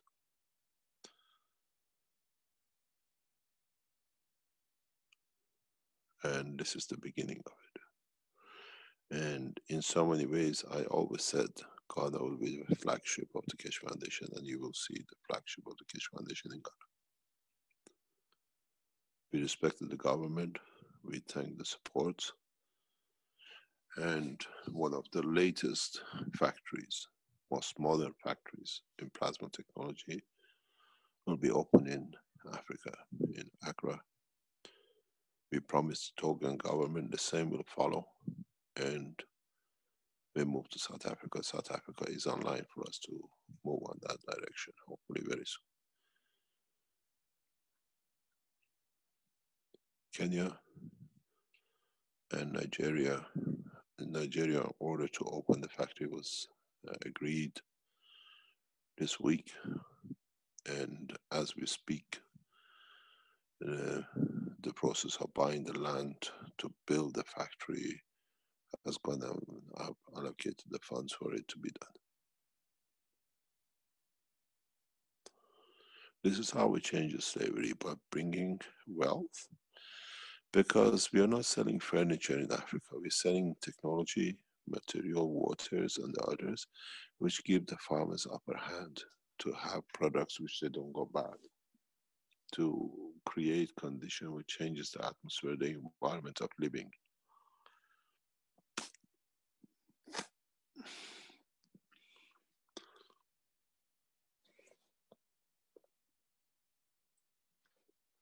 This is how we got to change, plus our wishes. Our wishes was to bring, and it has come.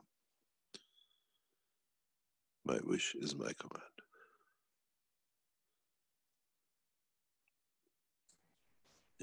By maybe, depending on our management team, what they do, maybe, I don't see it, but maybe by mid-January, you will see one of the most advanced factories in the world.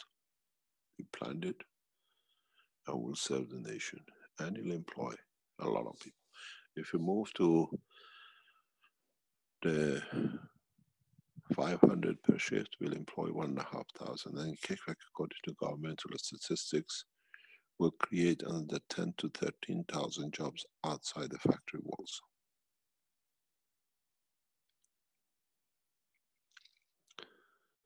This including the cafes, the restaurants, which these rich guys working for us will spend, the automotive industry, they support with the cars they buy, the fuel stations, the shops, because when you earn that kind of money with the little taxes on it, they spend it and they boost the economy of the country. We invested our money in safe. And this is how we stop slavery, actually investing in Africa.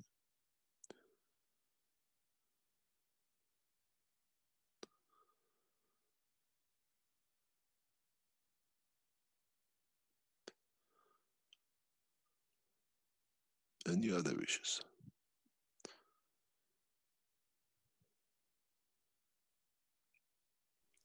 This is Moshfik again.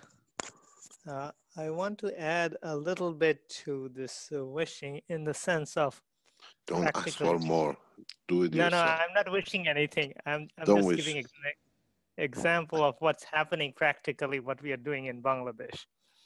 So because of this viral disease, we have been able to distribute waters to a lot of people.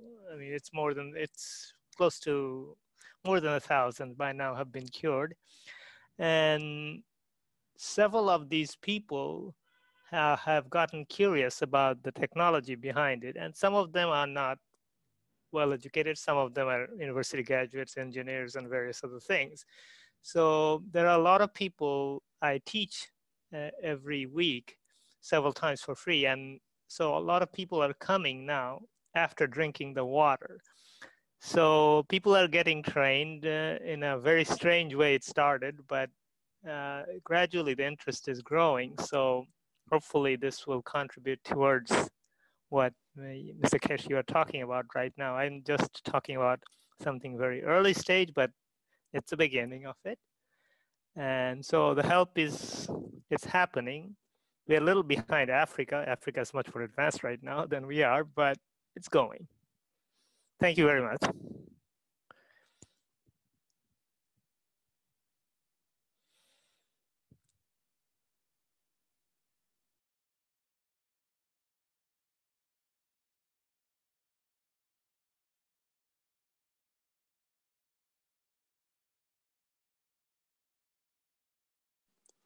What's next, Rick? Well, I was just looking through. There was one question here from Hassan. Are white people that are born in Africa considered as Africans too in your program?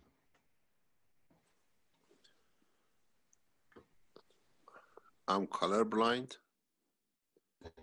Keshe Foundation is colorblind. If you lived in Africa, most probably Hassan is. I know where he comes from. Lebanese, Indians, now becoming some Chinese, Pakistanis, some. They are fourth, fifth, sixth generation born and bred. Even though they still live in the same community, but they don't have connection. They call themselves, we are Libyans, but they only go to Libya maybe once a year for a week holidays because Mama used to go there. But they're literally part of the African culture. Africa is blind. That's why we created a one nation, one planet universal council, because this is a reality. Because they don't know, they've never been there. It's them, they are there. You cannot say you're Indian or you're this. They are from Lebanese descent, you're from different descent, or grandfathers or great grandfathers comes. You have no connection to the point. So then the nationalism is finished. We are all part of the same one nation, which is a planet Earth. But you come from, or your ancestry came from there. We have the same thing. There are hardly any Americans. There may be 6th generation, 10th generation, but they're not Americans. They're all immigrants of a continent, call themselves American. So if you're Arab background or European background and you've been brought up, descended through, you're part of the one nation, you're part of African continent. We're colorblind. We're not colorblind. We're all seeing all colors. We enjoy the beauty of it.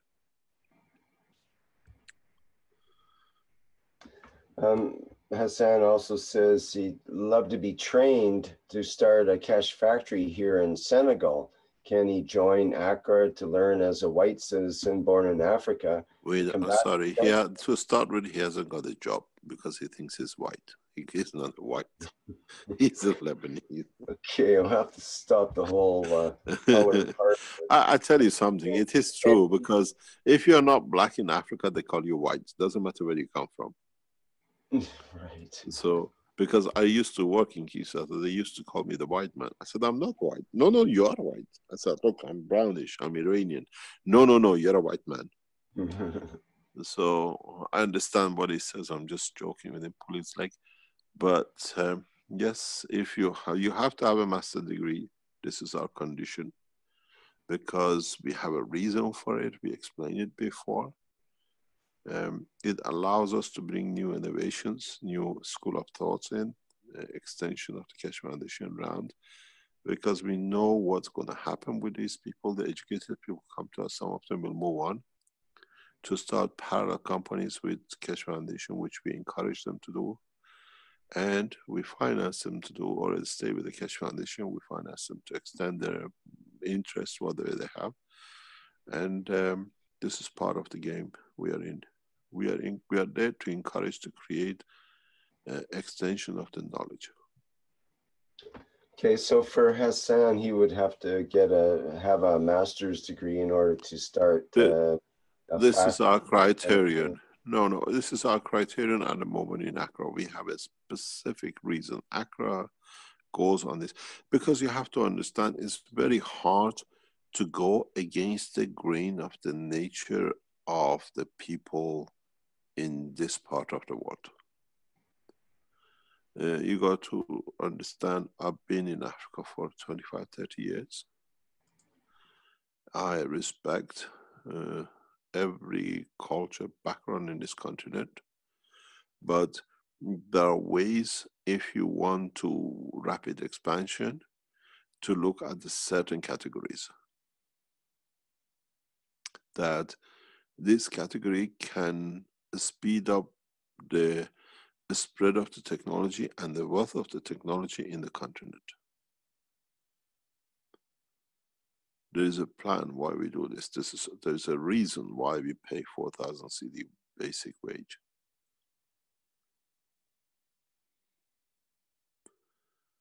Everything I do, I calculate in advance what is the outcome of it, the background of it.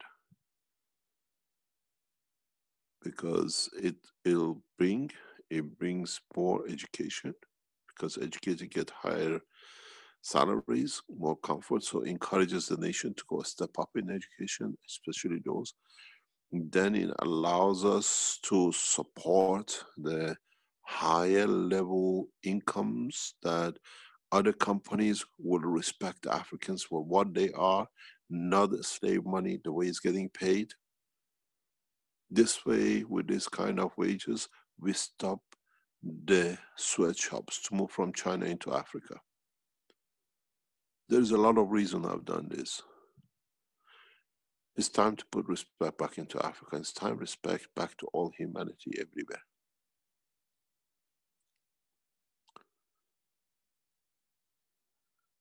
It's a joy when I see a system built in Ghana is getting fitted into the farms in Italy.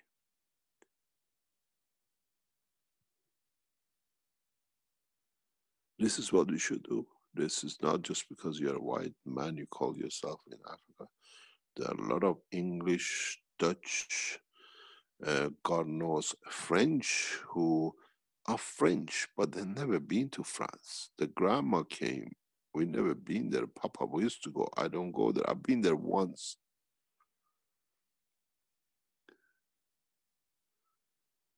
This is what it is. It's your homeland. It's not the color or race or creed. These things have gone.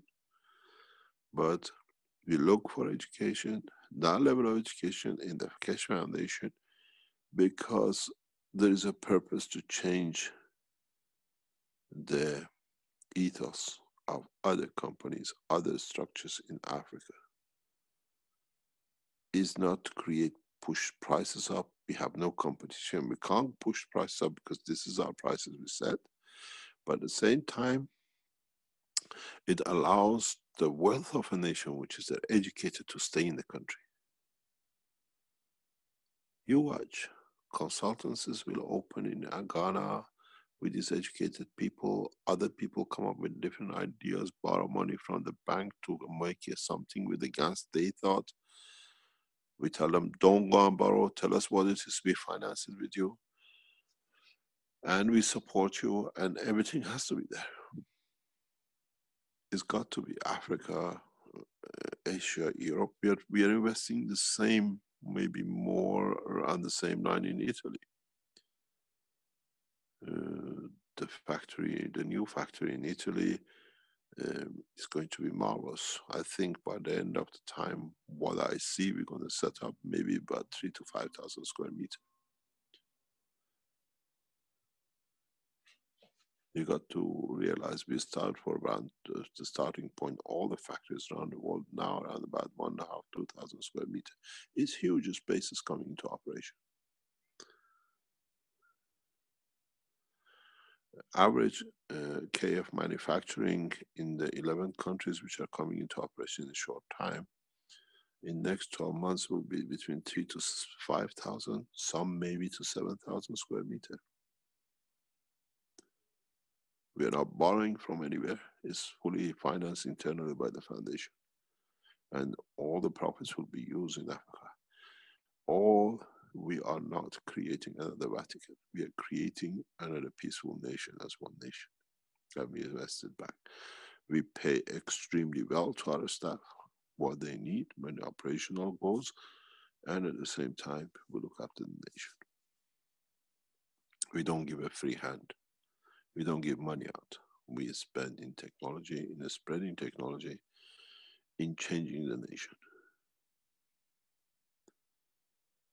And that's the whole humanity as one nation. It's beautiful what I see is coming. I thank sincerely the management of the Keshe Foundation, the solid, they stood and they're standing, the manufacturing management team of the Keshe Foundation with all their expertise, all the Keshe Foundation supporting operation, everybody who is there, who puts time into it.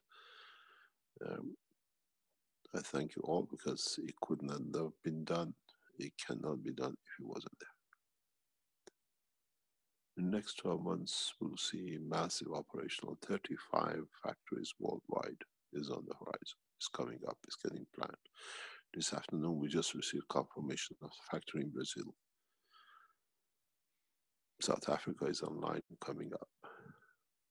Tehran is on the planning line to in Austria, the same on the line to come in. Mexico, Switzerland, UK factory in 2019. We are talking each one minimum between 2, 3, 4, 500 employees, not 1 or 2. So we see the change. If we go the way we see it operationally, 3 shifts, which is pushing us, I can see that I already have spoken to our management team, those who are concerned what to consider, that even 200-300 shift, 500 or 600 per factory, 35 factory with all the auxiliaries will be 20,000-30,000 Keshe Foundation followers around the world will have to.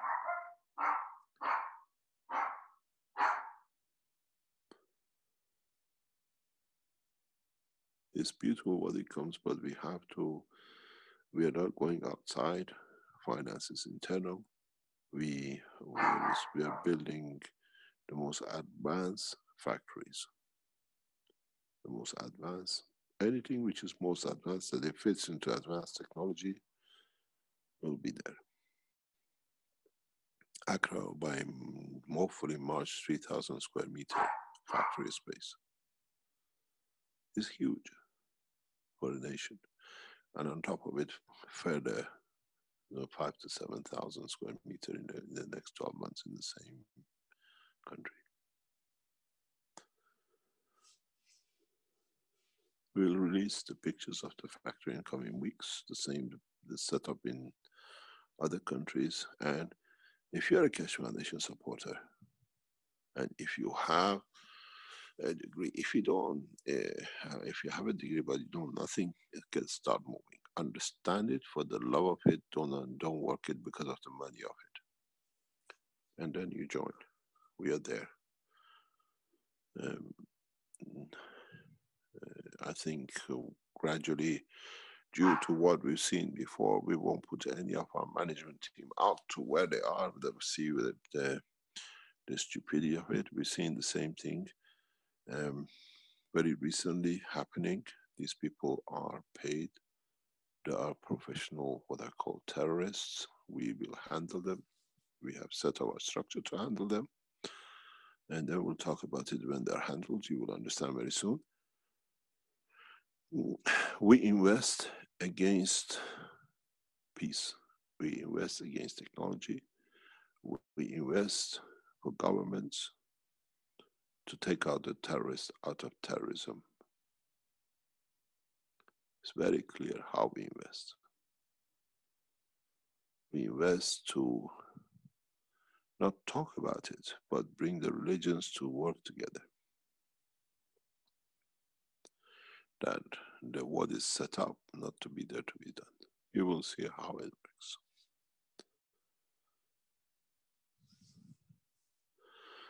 As I said, you wish peace, Keshe Foundation will find a way to deliver it. It takes time, maybe 3 to 5 years, but gradually we're getting there. We got to understand we achieved this with a full ban which has been put by Fox organization and Keshe Foundation. The owners of the Fox corporation, which goes to Rothschild family, have put a ban on Keshe Foundation to be mentioned anywhere in the organization, which they control majority of the press and newspapers around the world.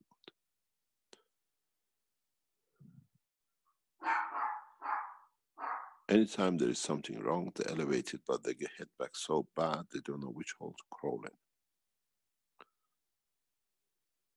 They tried to destroy, they pushed Accra, but they became the source of the power of Accra for us, and the same other places. You will understand very soon. Earth Council, you wish, we deliver.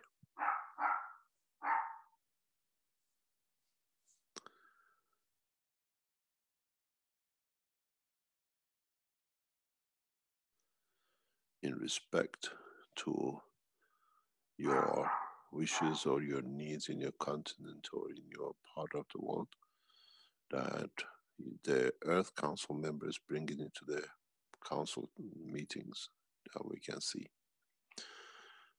We get instructions from the Earth Council, they wish to open a factory in a given place, we will make our effort to do it. But it has to be in the limits we have, we can do, and it'll be done.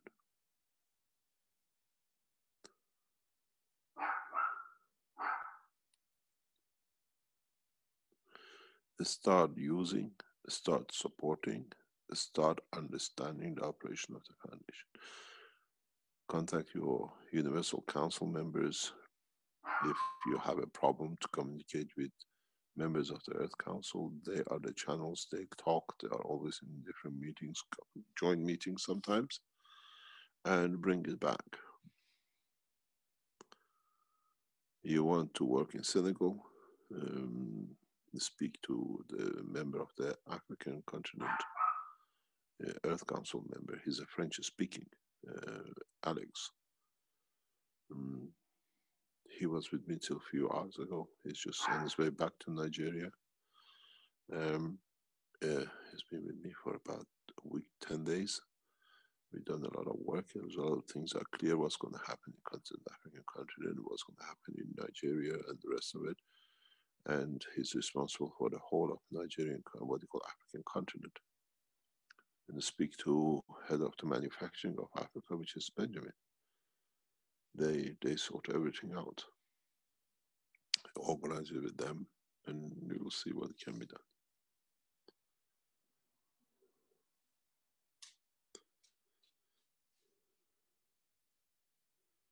The foundation is well organized and getting more and more organized every day in its structure. So it's all there. You need to ask, but try to go to your counselors. We can act faster because they see it, they want, they need, they see what it can be done. They bring it on the table of discussion.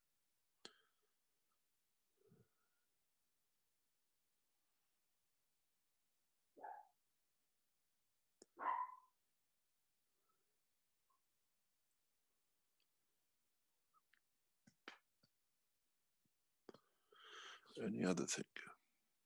I think a lot of your wishes came true, or a lot of them will get set back.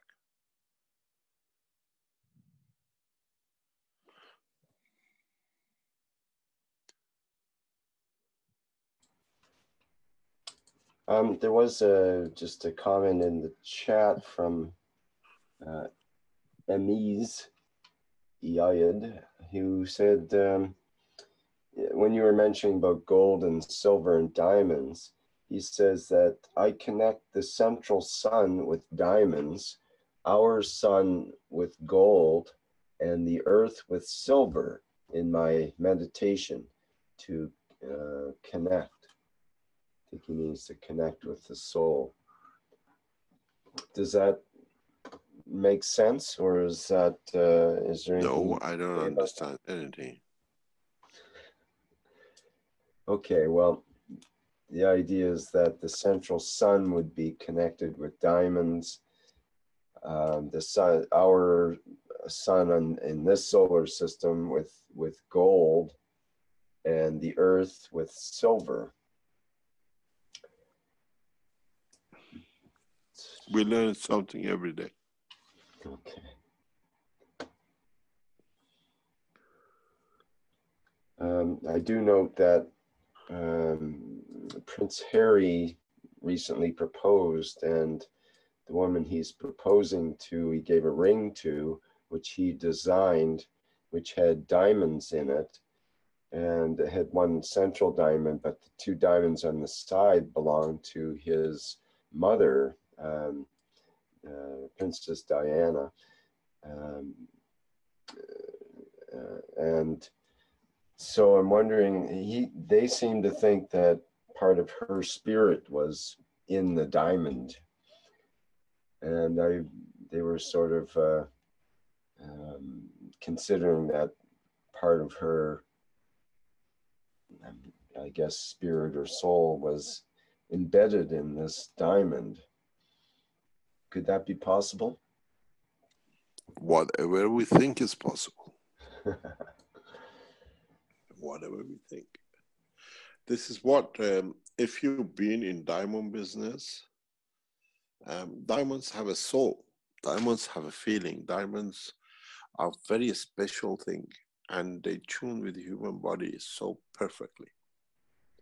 So can we put part of our soul in a diamond? In other words, we carry a carbon in our amino acid, and some of it is a single structure, and you hold it. So you can hold a diamond in your hand and feel it.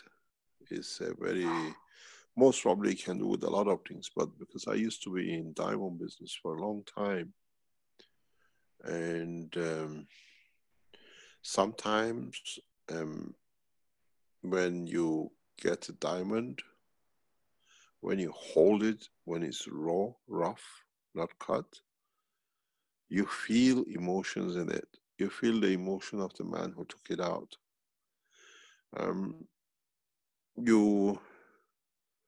You feel, because when you look at industrial way of mining diamond, it's a very commercialized way. But most of the diamonds in Africa, which is dug by the diamond men, they call them, they hold it. The people who dig diamonds in open mines, they don't get much paid for it. But what they do when they receive it, or when they find it in the clay or whatever, they wash it, they see it, they put it under the cheek, inside their mouth. That's the safest space. Nobody can steal from them. And so they carry on. It's not in the pocket. It's not somebody going to get it. They wash it. They put it in their mouth if it's a small stone or whatever. And the big ones, they carry a different way.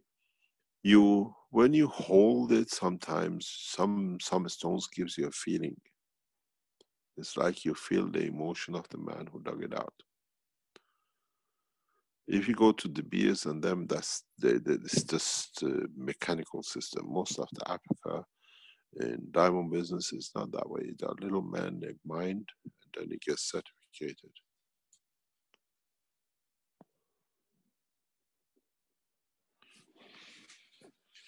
I have to accept a meeting, a call. I'll come back to you. Okay, thank you, Mr. Kesh.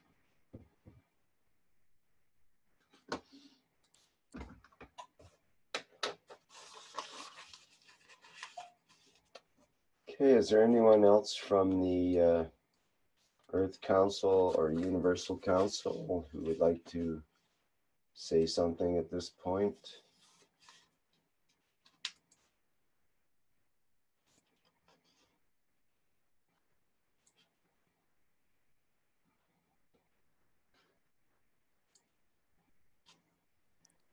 This is Moshfek again. Hi, Moshfek. I would like to add a little bit to the story of people coming and learning cache technology here, which is a bit of a different flavor. So this relates to the thing that I just talked about, that the waters were distributed to cure some viral disease, which is, there is no cure for this particular one. And the interesting part is this virus is carried by mosquitoes. So we talk about other beings helping us. So in this case, actually, the mosquito helped us to convey this technology to people around me.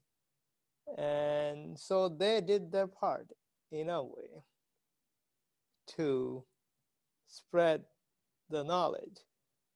And it's interesting because some months back, this was before we started producing this water, Mr. Kesh was talking about communicating with other beings using one's soul. So one day, I mean, as you may expect in a tropical environment such as ours, these mosquitoes are everywhere. And what people tend to do is they try to clap their hands, and you know what happens to mosquito after that. So, and I mean, I'm no exception to that rule, but that day I said, okay, let's see whether I can do without clapping my hands. So, the mosquitoes were around me, and I intentionally tried to say that, well, you guys are here for food, but there are lots of GANs around me, so there is that facility available. I was like, in a way, projecting the thought that you don't have to bother me. And actually, surprisingly, there were mosquitoes around, but one or two were coming and sitting on me. But for the most part, most of them were not. And it was a bit surprising for me to watch that mosquitoes were not bothering me as much. Yeah, there were a few terrorist type, I'm sure. And so, and then after a month or so, by that time we started distributing this water because we were hearing a lot of people getting infected by this problem. And this was since this is carried by mosquito, so my intention not only just stopped the mosquito locally, but they actually helped spread the technology itself. So it's kind of fascinating. The thought came to me that all these events transpired after I started thinking about communicating with the mosquitoes. Whether I did or not, I'm not sure. But the events that followed, including me getting infected by this particular disease, because we also figured out the dosage and how it would work, I mean, given this condition. So I was part of the experiment, so to speak. And so we can communicate with other beings, and they can help us in the same way we do to people who are nowadays causing havoc in human societies. So, and they may be able to help those people, human beings who are creating havoc. So the plants around them can help elevate them as well. So I'm thinking that we in this whole process, other beings are our friends in bringing this technology and bringing peace and all that.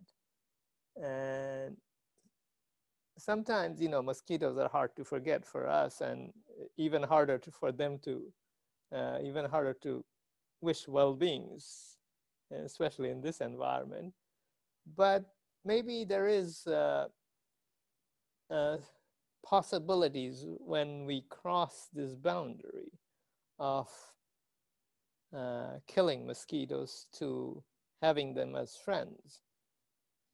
And so, and I think all of us as Keshe Foundation knowledge seekers, we can do this thing of elevating and interacting in our own way with these beings that we consider to be pests and something else, or even worse.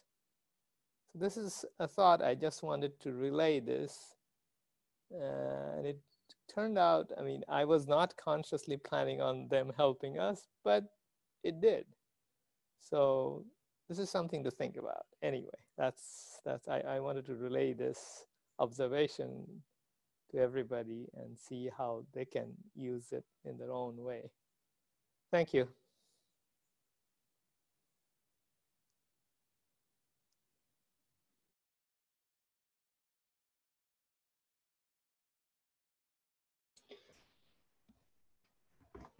Well, it reminds me of a video I saw the other day. I can't present it here because I'd have to get permission and so on, but I'll just describe. It caught my attention because the name of the video, it was one of these sort of viral videos in Facebook that were going around. And it was about the best self-defense method in the world. And I thought, oh, gee, that'll probably be some exciting little flick. I wonder what that is, you know, just sort of, I don't usually go for those, but I was a little bit curious. And when you click on it, it actually turns out that it's this police officer who's explaining how to defuse situations without having any physical interaction or no violence and so on.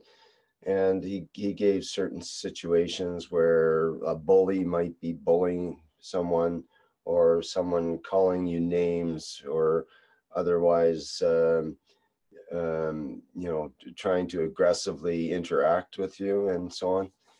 And he found humorous and insightful ways to basically disarm people's attacking statements or their posture that was might have been aggressive. You know, he had volunteers call him names and so on, and he found a way to disarm them by his voice. And I thought that was a good reminder that sometimes we have the habit as humans to get into conflict when we don't really need to. And, you know, part of that, there's lots of reasons for that, or conditioning, and, you know, might even be with the way video games are today. You're training yourself to lash out and kill something, essentially. That's what most of the games are based on. So in terms of mosquitoes, as was just brought up, the tendency is to lash out and kill that mosquito just because they are who they are. But perhaps with a bit more elevation of our own soul, we can resist the urge to lash out and instead include them in part of our picture in a way. You know, I'm not sure, I'm not saying to encourage the proliferation of mosquitoes necessarily, but sometimes just with a change in attitude, as was just brought up, that might be enough to change the entire situation.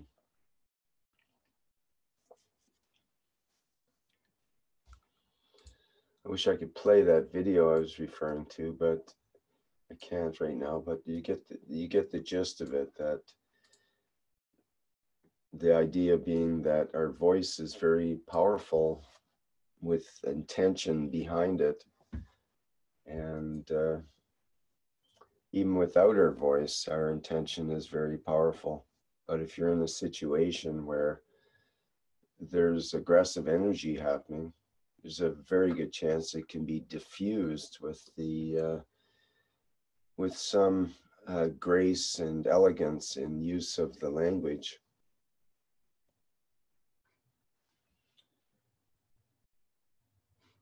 Okay, anybody else with something to say at this point?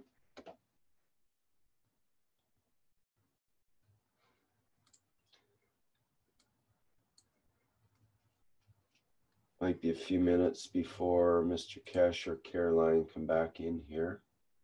Theodore has his hand up. Ted, what would you like to say?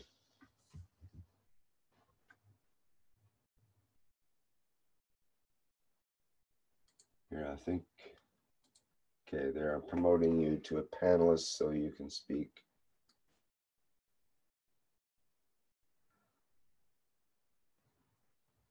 Okay, you should be able to unmute your microphone there now, Ted.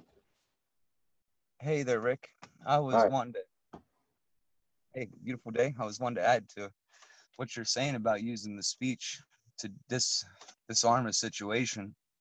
And lately, in my living situation, we've got more and more people living in our area, and it's kind of tight quarters, and we don't have a lot of comforts, average comforts like running water, bathrooms, things of that nature. So it's a little bit more rustic, and that puts people on the edge. Even though we're not aggressive people, we get stressed out just in different situations. So I've noticed that, in my opinion, when we notice it coming on in ourselves, when we notice that we're the one that is probably going to be the aggressor in this situation, it's easy through awareness to kind of take notice of that, whether it's like a tunnel vision starting. That's what I notice in my mind. I see a loss of light, actually a visible loss of light. Anytime I'm in a real argument, I can almost see nothing. It's all I'm in my mind so much I don't even see that person. Like, and so when I notice these things coming on, like my new saying is like, well, we've got 40 acres here of woods. Like, if anybody's in a bad mood, they don't need to be in the house. Go take a hike, you know. And by the time you're done walking around for a minute and come back, it's all different. And I think just that awareness of where our field is major, because once people become aware of that, then, you know, I mean, that's just kind of another, the opposing view of, you know, helping others when they see it, but also just being aware of it in ourselves. Because I think all of us get touchy at times, or a little bit short with our voice, or we're not as communicating as we could be due to internal conflict or stress.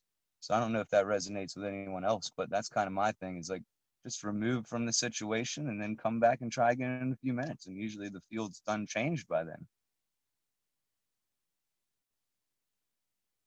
Well, that puts a new meaning to the word to the phrase take a hike.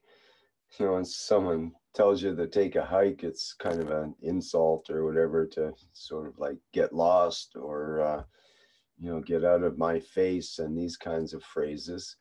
But in this case, take a hike could be good advice. It might work well, both for reminding ourselves and for maybe reminding others. It might be a good idea to go for a walk right now, or something like that. Nature really has a way of doing that. I think a lot of people say, "Oh, I enjoy hiking," or that's a thing, but why? Why do we like hiking? Is it just the scenery, or is it that by the time we're done with the hike, all the fields of our body have completely shifted because of the vertical people and their power in the woods? And so, But also, as Mr. Kesh has talked about in the past a few times, is the tapping or pulsing on the bottom of the feet as well, which transfers through the whole physicality and activates the. oh, I really enjoy that. Hands, I wear to work, I wear like a leather shoe, like a leather sole shoe. So, because I'm trying to avoid rubber, so I go to the secondhand stores and buy these expensive leather shoes. And when you nailed your heel down wearing a leather shoe like that, it really works. It's a very hard sole, and it just sends that vibration right up.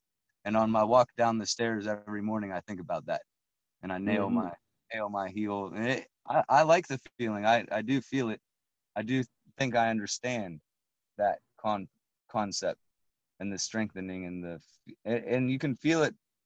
If you hit your foot, like he's saying, certain ways and just try different ways, like there is a way to like tap your heel as you're walking, especially down a stair or something, and just nail it. It reminds me of walking in ski boots some, because in ski boots, you can't really walk flat footed. You either have to walk with your toe or your heel.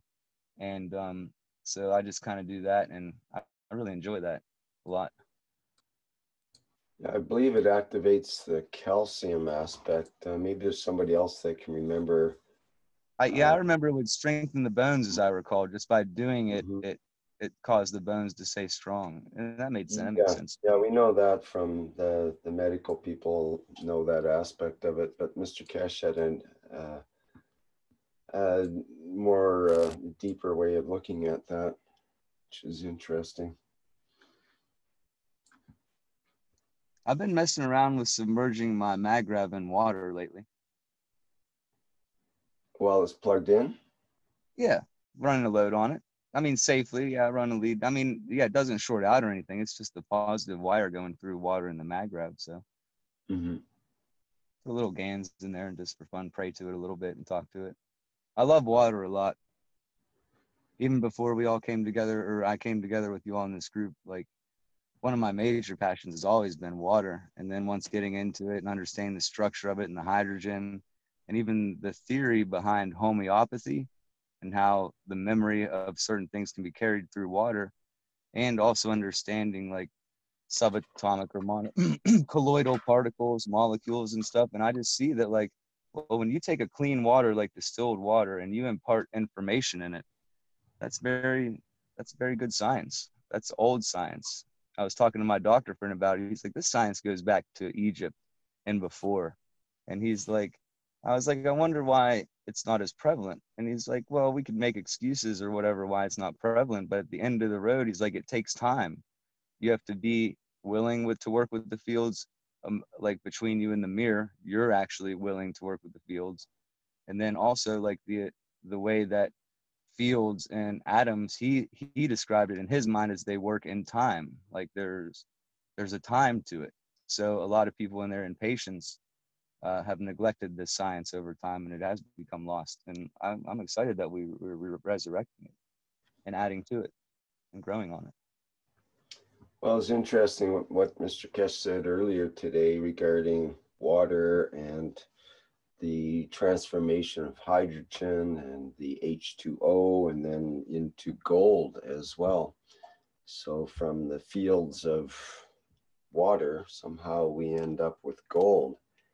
That's a pretty big If this transformation. is something where we actually need to look at what we believe is the structure of the gold molecule and then place like reactors in that structure, and then as above, so below, the smaller structure forms because of the placement of the larger structure. Try it. Let us know how much gold you make. My heart isn't set on making gold, so I don't really mess with that too much. I am trying to cultivate the gold in my heart, like the ancient alchemical belief of maybe, like Mr. Kesh says, the secret of the technology isn't making it in physicality, but, and even with alchemy, like you look at the old alchemical sciences and how they did it, well, the transmutation of the soul into gold, into the representation of light, is what I believe the objective is. I'm looking forward to an earth that, in a way, I feel like, okay, a black hole is going to gobble this all up. It's time to reset. But then in my more research of what I'm thinking is going on, it's actually like, well, a crystalline form appears, and what might be viewed upon as things folding up onto each other really is just an extrapolation of a crystalline structure. And I think that's what I view as the objective of being in tune with light or the fields, is the crystalline structure. And I think that once we make that decision as a collective, it even goes beyond like, oh, well, there's no learning to do. Like I believe even in the crystalline structure of light will be that's when we'll have access to helping the others more. And right now we can help the others, but until I think we increase our elevation in a way, we're kind of subject to the others. And I mean, I believe that we have fate, but I think that something about the change of the human's perception of the physicality and moving towards that energetic state, and then the effect that we have on the universe from that point forward. And of course, I think the practice comes with, can we respect the vertical people? Can we respect the animals and even the rocks enough? And then ourselves as brothers and sisters to kind of earn that elevation through a cultivation of gold in the heart, like through the real alchemy and transmutation. But I still like, I feel for people out there that don't have a lot of monetary resources. And even as I approach becoming low on monetary resources myself, I see that like, well, I've got a job, I'll be fine. But I know there's a lot of people that stress. One of the main reasons I think I want to bring peace to the earth so much is, the prime example is part of my job, I go to the grocery store, and the lady that was bagging my groceries was like crying. And I was like, well, what's wrong? You know, and she's like, well, they cut my hours, you know, back to like 35 hours instead of 40. And I figured it in my mind that it wasn't even about the benefits or losing her benefits. She didn't have no benefits even at full time. She was just mad about losing that couple hours of minimum wage. That was like whatever, $50, because that $50 to her was like the rent and the food at the end of the month. And I really identify with people's struggle like that. And if, you know, if creation of gold is what's necessary to change that on earth, then my wish is that that happens 100%. And I'm sure it will happen if that's what needs to happen. So how do you feel, Rick, about personally trying to make gold? Do you focus I on think it? if everybody has gold, gold will have no value. So the entire monetary system would collapse if it's based on gold. So I don't think it's an answer as far as unless we want the collapse of the monetary system, which could be an answer in itself, because there's always something else coming in the background, you know, the Bitcoin thing and so on. The cryptocurrency will probably replace our regular currencies, and it may not be based on gold. That's the whole thing about it. The currency, the future, will not be based on any physicality thing, because anything that you can think of in the physicality will be able to make and mass produce on printers in huge warehouses. So if gold became the standard, there'd be huge warehouses printing out gold, and suddenly a few people would be controlling that, and gold would be worthless. They'd have to go to platinum or some other element, and then they'd have huge warehouses printing out platinum. Everybody would be trying to print out platinum, because that would be the coin of the realm, as they call it. And eventually we would just run out of all the elements of the universe trying to print them out, and finally realize that all this physicality stuff, it's just a game not worth chasing. And that if you can make and print anything you want anyway, then what good is money? Money is of no good. And then you'll start to think about, well, what is of any use or any good for trade? What is it that we as humans really want and need in our lives that is not represented by a coin or a bill or some other piece of paper, or even a digital document that says you owe such and such, or you are owed such and such. And eventually it comes down to a different type of currency, like a currency. Why would you need currency at all at that point, Rick? Well, this is what I'm saying, a different type of currency, which might be the currency, for example, called love. And it's not recorded necessarily, and it's just part of the natural flow of the way of service. And it becomes how much can you serve, basically. And that's becomes, the ones are the greatest of service become elevated because they're elevating others. And the people recognize that there's a new game in town, and it's not about how many cars you have or how many dollars you have or how much of anything of the physicality you have. And perhaps then we'll no longer fixate on the physicality stuff. We'll probably still fixate because that's what humans do, but we'll fixate on a higher realm of that emotional content that is the connection to the soul, that is actually the important factor when you, when, for example, people in these disaster areas that we talk about so often, take a hurricane in Dominica. Say you've been in a hurricane and you've lost everything, virtually everything. Your house is flattened. You've lost all your clothes. They're all, now it's raining and everything's getting wet and you have no roof and no walls on your house that was there and nothing's left. Your car is crushed and you have no savings. You have virtually nothing. Well, people in that circumstance, well, first of all, they go through a whole raft of emotions, but eventually they're left with themselves and their interactions with their neighbors. And that is what becomes important, and how much respect you still have left at the end of all that, both for others and yourself and so on.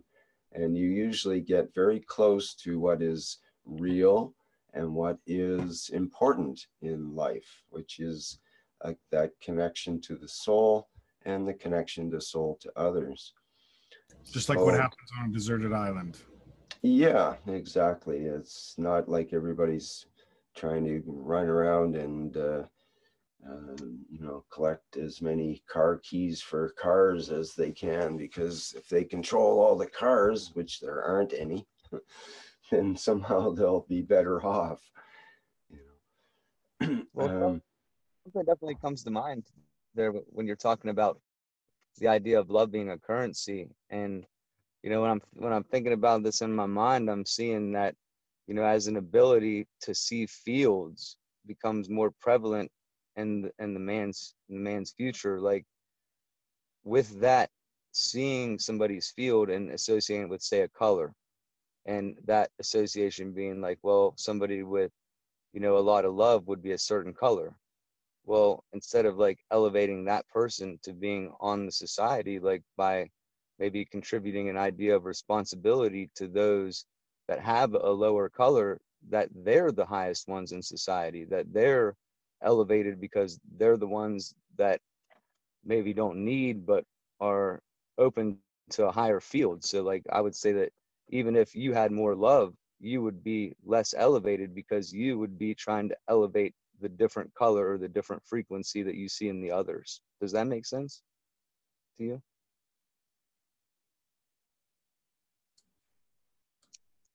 I think so.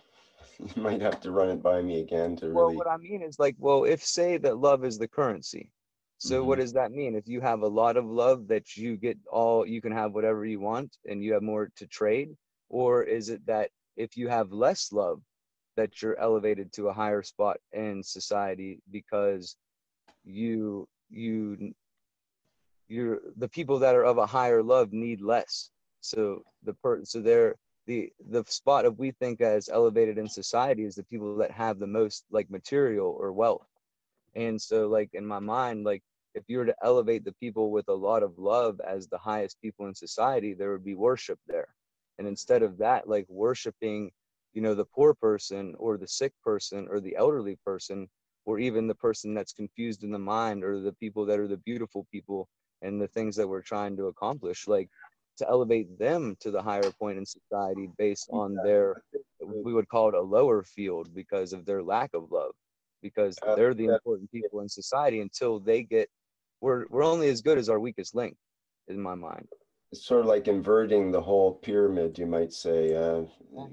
It's the opposite of how we do it today. Everything seems to be the opposite. So why not try the opposite of how we do it today and see where it goes? The problem is with the word worshiping others, I don't think it'll end up being like that, but elevating the souls of others by, you know, focusing the efforts on those that need it, essentially. Yes. So that could very well be the way it goes. Yeah, it would almost like Coming up somebody. quite a bit actually in international circles, and the politicians and the rich people of the planet, the richest people of the planet, are now realizing that the whole game of money is not so great as what it used to be, let's say, and now it's a different game in town. Like for example, you look at, I was just thinking today, there's probably more numbers of millionaires that have been created in the last month than millionaires in history, because there's so many people that have bought into this Bitcoin phenomenon, and Bitcoin temporarily went up to like $12,000 or $16,000 or something like that. And if you bought in when it was 20 cents, and you had many thousands of them, you'd have hundreds or thousands of millions of dollars right now. And that could be, you know, pretty empowering for those that may have started out with very little. And so we've made literally thousands and thousands of new millionaires just in the last month or so. And so if you're already a millionaire and you thought, oh, I'm a millionaire, I've got $30 million or whatever. And that was part of the old money where you have 30, and then in the next 5 years, you might go to 31, 2 or 3 or 5 million or whatever it was. And, you know, you're gradually increasing with your investments and so on and so forth. Well, in our modern world, that's gone all kaput, because now there's people that are doubling and tripling their money each month, and instead of every few years, and now they're rapidly increasing these amounts of wealth, and what we call wealth, but it's, again, basically on paper. We're talking about dollars, which may or may not be worth something in the near future. So well, the funny thing about that, Rick, is that they could have that, like you said, they could have those Bitcoins be millionaires, but that's not realized until they actually remove it. So they could be in the crypto world, have millions of dollars, but until they actually take that out, then it's not realized. So it's not actually there until it's removed from that. Right. Well, Right? yeah, depending on when you sell out, or if you sell out partially or whatever, you might use your Bitcoin as a way to allow other investments to happen or something like that. But you have to understand that kind of cryptocurrency is more about decentralizing what the banks have done for a long time. So people are interested in that kind of technology simply because of the fact that they don't have to rely on the $30 a month transaction fees for their bank. Right. So again, it's this decentralization concept, which, if you think about it, is occurring all over the world in terms of not just the banking, but also with energy systems. So now relate that to plasma. We could do that with plasma. We don't have to have a electronic device to do something with, to create an algorithm. I'm not sure from that aspect of how it works, but to actually use a computer to do the mining, and use it as in terms of a plasma. Because we're all connected to each other through plasma, and we can provide that same type of decentralization of feelings, and be able to provide that on our own grid to one another, or the entire. That's right. And what's occurred to me is if you relay it in the same terms as the energy systems on the planet, look at Puerto Rico, for example, that's just had its whole grid system wiped out. Yet it's currently, its power system is on alternate energy. The entire or renewable energy. The entire island is on renewable in terms of hydroelectricity and sun power from solar panels now. They don't have any generator systems to speak of other than individual generators in certain places. But now people are becoming more reliant on solar panel, or what will be and shortly coming up is the self-sufficient generators, this idea of having a self-contained generation system for your home, or at least your immediate area. And it'll take care of your needs. And more I see as humans are becoming like independent energy generators ourselves. We're no longer reliant on the grid as such. We're more reliant on ourselves, taking self-responsibility for our own actions and for our own physicality and so on, and less reliant on the so-called authorities of the doctors and the large corporations that have been dictating to us and trying to convince us through their ads and that kind of thing. And we become more reliant on ourselves. And then as we learn more about this technology, we learn to become independent energy generators ourselves. We give from our soul. We give these fields out for those who would like to or need to accept them. And it's not like we're necessarily wanting something back, from not wanting to get paid by the government to do that, or we're not wanting some other interaction necessarily. It's just, we know that it's important to give, to be of service, to serve and not to be served. And this is the whole kind of change of attitude that I think is going on, and people are more and more realizing, gee, wow, I can really do this. I can, put out some good vibes out there, and I find that I get good vibes back. That's pretty cool. It's like I'm changing the world just by being happier myself first and so on, rather than trying to find things in the environment that make us happy in order to feel good. We make ourselves happy first and then put that out, and that changes the world, rather than looking for things in the world to make us happy. You know what I mean? So it's a different perspective, it comes more from inside ourselves, rather than waiting for things to happen, just sort of happen from the outside world.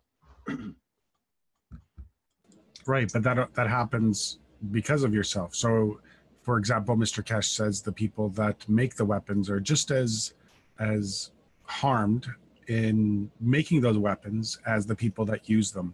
And I firmly believe that they know what these systems that they're going to be, that they touch, that they put themselves into, are going to be used for, and they have to do that, or they want to do that, and it's going to take a toll on themselves. And I think that's the whole point, is that whatever you do, you know that it's going to take a toll on yourself, or it's going to provide for everybody else. And I know you, Rick, and I myself, part of the core team, have gone through that experience of just letting go of everything else and providing from your soul to every single thing and being and soul on this planet, to try to elevate them to learn more and to understand of what is really going on outside of our bubble, which is our physicality.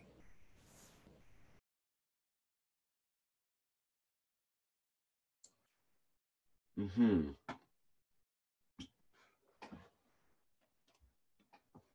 Okay, is there any other comments or ideas here? Yes, Rick, this is Gatwa. Perhaps, Hi, perhaps we should change what you have displayed here to with the new words that Mr. Kesh just gave us. So instead of, but you can copy and paste it below so that we have both. Which new words is that? I can. So we can, instead of, no, the one you had, that one, we peaceful beings can and any war developments. But perhaps we should have both. And then we can discuss that. We just learned instead of wish, to change wish to can. Yeah, yeah. And then perhaps ask Mr. Kesh to advise us further. Thank you. Or what about just saying, we peaceful beings are ending war developments through elevating their souls? Not we can, but we are, because we are. Yes, that makes it even stronger, but he said, I can, so we can ask him. But what you're saying makes a lot of sense. Thank you. For those who can, and those who am. Those who can do. No, those who am are. Perfect. Yes, it's true. Well, those who can, now's the time. And also those who can also teach as well. So, okay, that's a good point. Got to the change from wishing to just being able. Well, thank you. But that came from Mr. Kesh.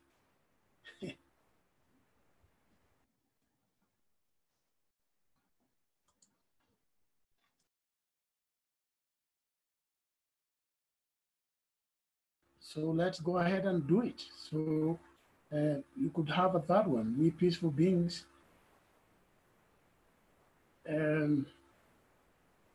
are ending or will end.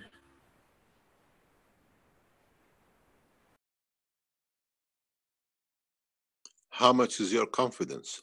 Or just end. I'm 100% confident. We peaceful beings end any war development.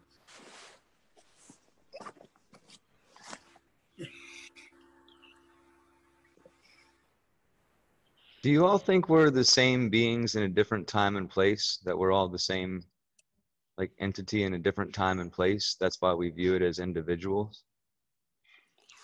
I think we are all part of the same. I was explaining to children very recently, it's just like we are one cell of a small part of a liver. Very, very minute part of a liver of the Creator.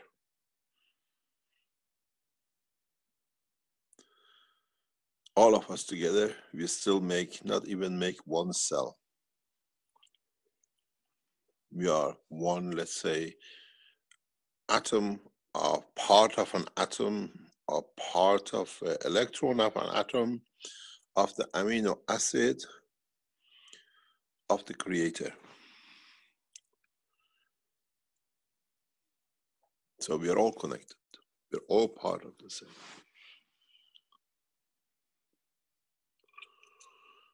The beauty of it will come when we understand how we are one.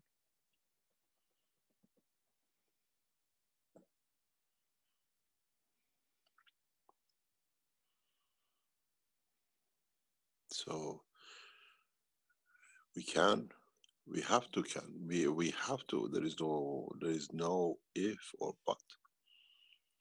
Because when the English language is very rich in emphasizing something.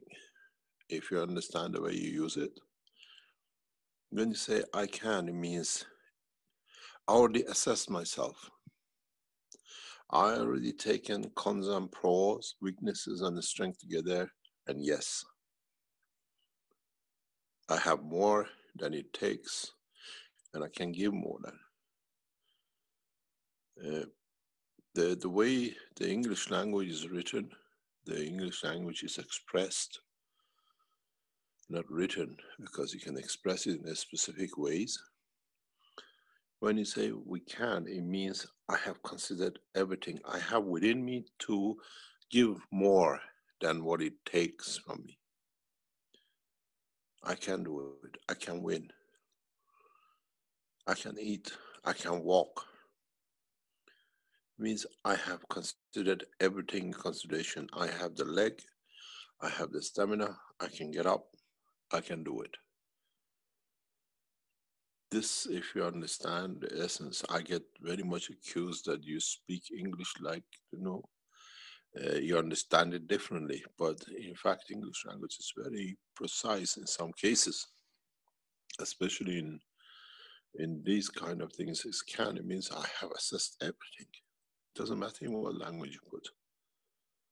When you say we can change, we can bring peace, it means we have considered all the weaknesses of our opponent, all the weaknesses of the people who create war, and we have found the solution which is more powerful than their power, which is we got access to their soul. This is one thing nobody could calculate.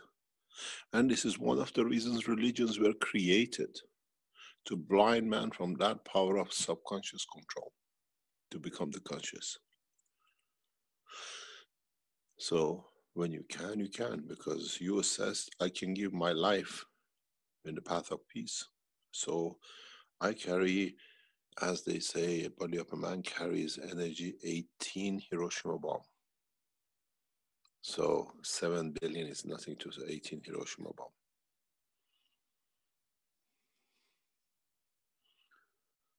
You have surplus for the ants and the dog and the cat and the fish and the trees. So when you say you can, it means you assess, you have more than.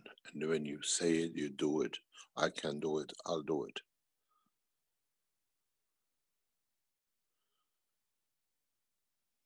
And so when you change it to a can, it means, yes, I am willing to give, because when you understood all the teaching, it means I'm prepared to give from my soul.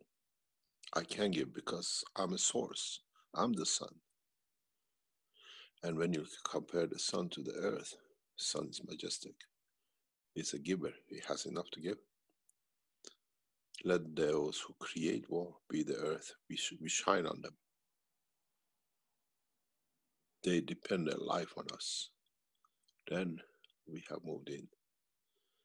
We decide which side is going to turn to be enlightened. Try to gain confidence by the knowledge, not by arrogance.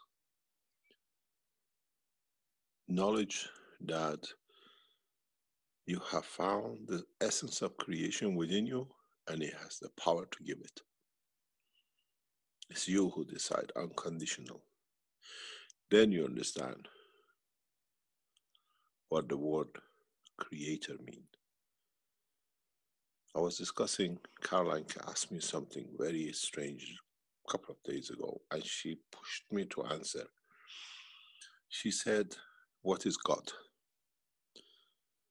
I said, God means cheat. They created the word of God to cheat man from existence of his own soul. He says, couldn't you tell me this for 2 days? I said, because if I explain, people don't understand.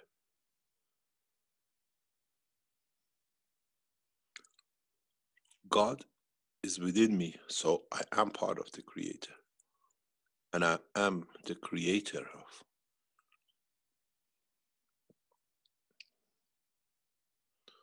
So try not to just listen and talk words, understand the essence of it, and you all can. the world leaders have never had such a spy in their life. You have moved in right into the center. And the strange thing is, the spy they think is a spy is a friend of their soul. So he'll take. When you give, you become part of the emotion. That the physicality and the soul of the person who receives this has to assess, am I going to cry? Am I going to laugh? Am I hungry? Do I need it? What is needed? Does my emotion need it? Does my soul need it to become equal to what is the strength of this soul which I receive energy from?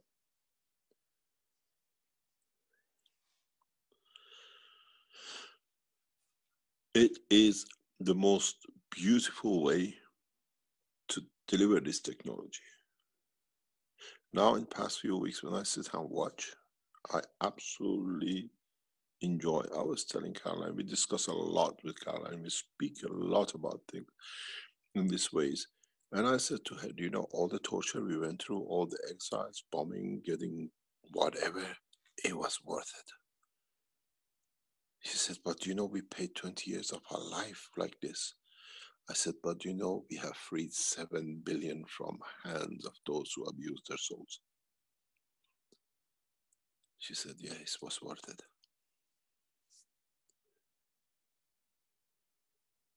It is worth it because we can do, because our soul, the strength of our soul is there to do it.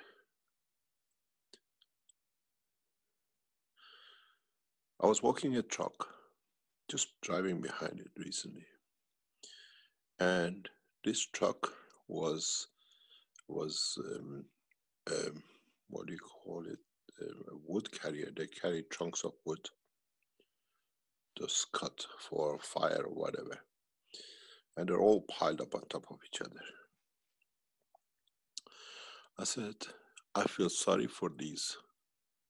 These are lives. Can you imagine if they put 50, 100 human beings on top of each other, on like the way they put these woods, these blocks?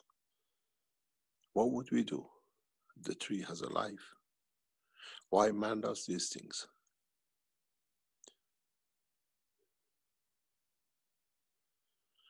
We have become so used to steal from the others in any shape or form and justify it, that we have forgotten we have a soul that can give us everything and we do not need to steal.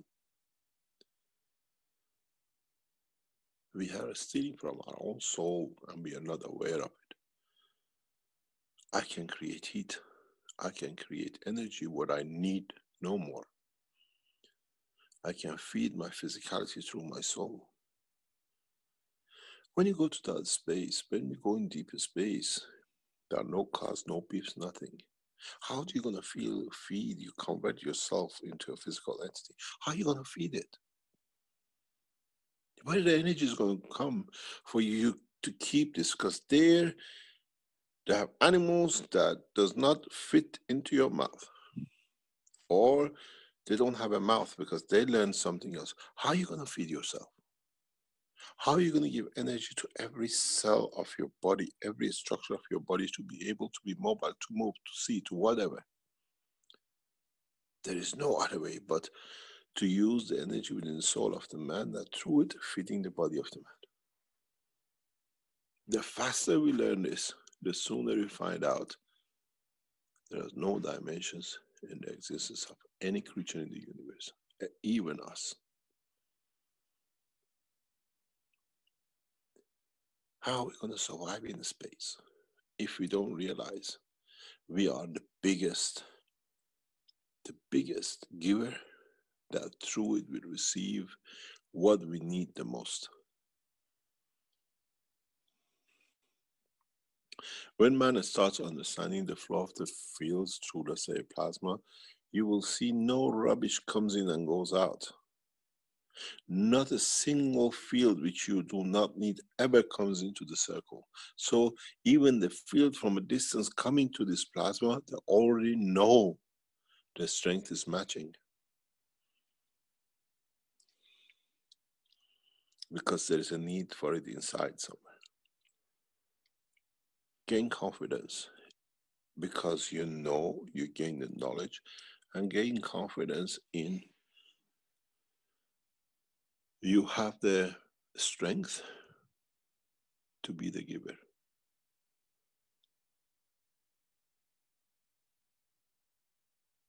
It does not need to be working to give physically what you give. Give through the emotion, give through the cell, give through the soul of the man, that each one, whatever needs it, receive it. If it's emotional, emotion receive it. If it's a cell, the cell receives it. If it's the soul needs it, the soul receives it. And have that confidence that I have it within me. Walk with your head high, because for the first time you understand why you've been created, how you have to be able to create, and what is the purpose of life in the universe. It's not to kill to eat, it's not to rape to slave, and it's not definitely bank your money in the bank.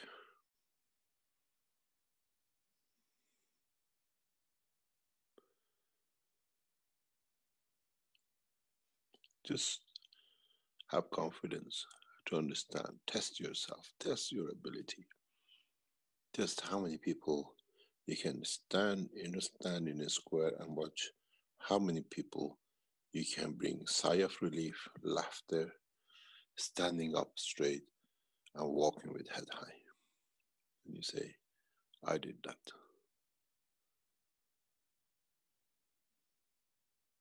This is the only thing Christ ever did. He gave from the soul. He knew how to play the game.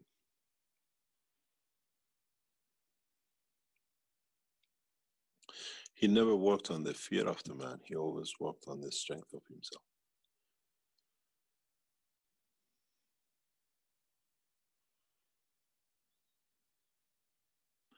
Moses worked on the fear. And you still see his tribe work on the fear. Muhammad started with killing, destroying statues. You see still they bomb themselves.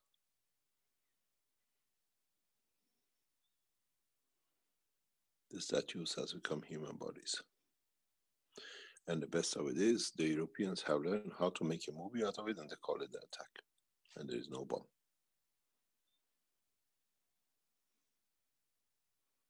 They are relying on the fear of the man.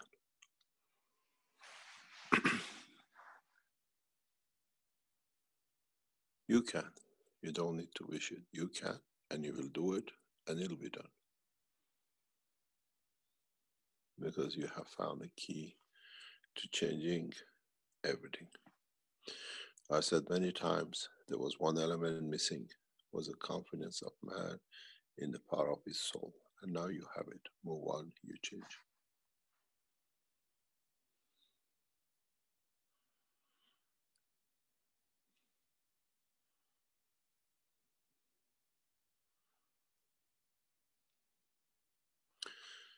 Make something very strange for yourself. I'll give you a test. I don't watch television. I don't have a connection to a television. I don't watch anything. But all of you watch television. You watch news. Without the news, it's the end of the world for many men. They are used to being lied to. So now they found a box which lies to them continuously. They call it the news.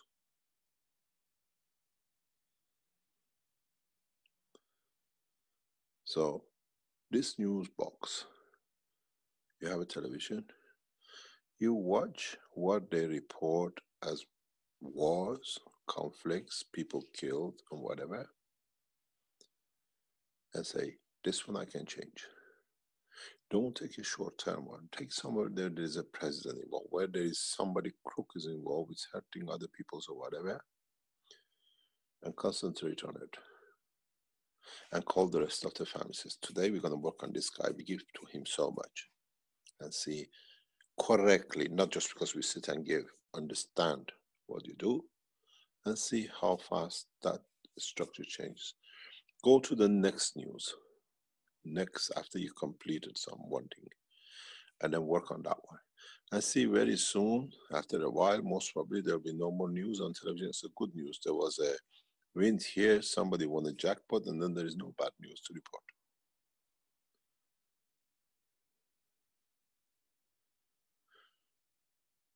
Tune to Italian television. I've said this many times before. Tune to Italian television news. As always, it's a highlight of the news. Who killed the lover and where the lover was killed and what was the reason that the guy killed the lover. This is the news in Italian news every day, day in, day out. Without it, a week is not complete.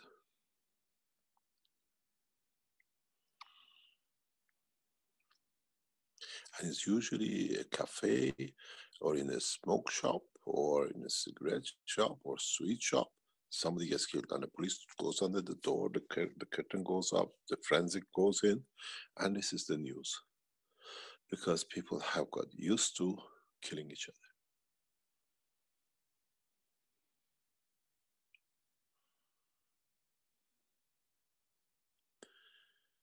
You change, the news is there. Actually, if the Keshe Foundation followers of their own soul understand what they give them, they give you everything which is wrong for you to put right, just sit in front of that box.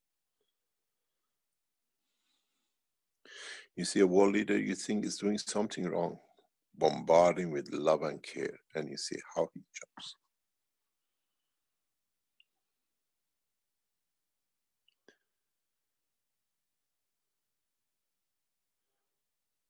Mugabe was a good example.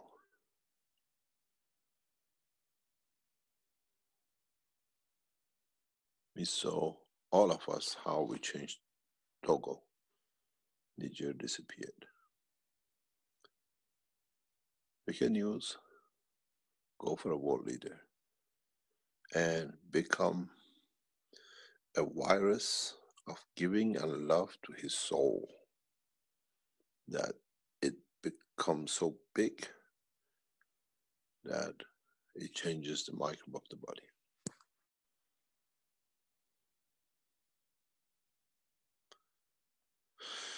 I wish I could teach you, but you have to learn. Otherwise, I'll become a magician and I don't do any magic.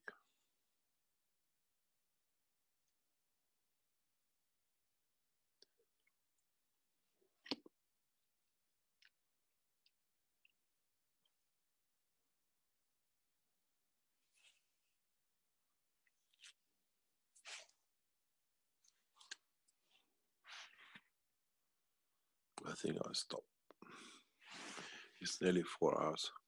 I'm just covering Caroline. Caroline is busy somewhere else at the moment. You get enough of me on Thursdays. Oh, I can jump in now and then and listen to you, my darling. Hey. So I hand over you. I'm finished. Actually, you have to give me 15 more minutes. Then you can hand it over back to me. 15 more minutes. We are finished. It's 8 o'clock. Mr. Keshe, we never have enough of you.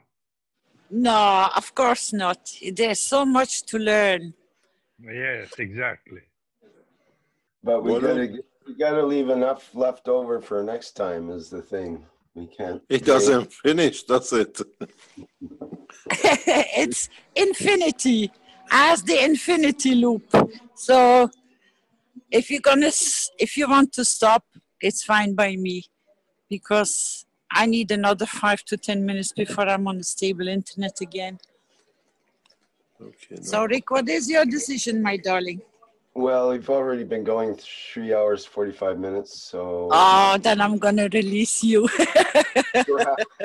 Perhaps we should carry on the next time with whatever enthusiasm you have behind you that you had ready for us. That's I'll be my definitely there next week. Don't worry. And we carry on and we invite Mr. Kesh again to open the next platform. The pay is not good enough. Yeah, we'll give you double next time. The love and the care is big enough. Don't worry. The pay is not good enough. There is more pain than pay here. That's the problem with this whole planet, actually. You can inspire so many souls to emanate the light beyond with the beauty and the love and the life and the care. And they're all getting inspired by you, Mr. Kesh. Don't worry.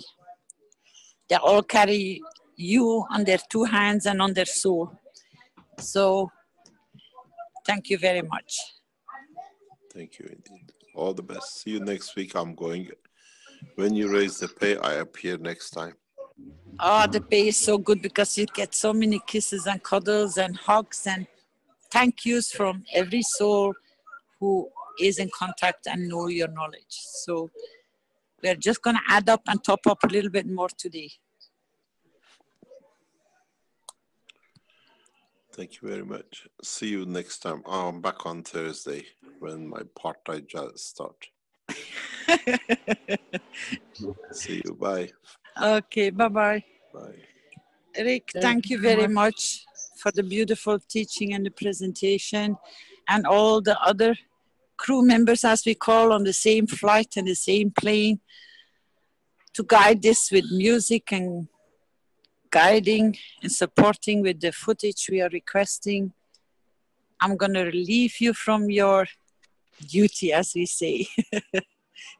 I just walked in on time, didn't I, Rick? Yeah, you've got good timing. Thank you very much.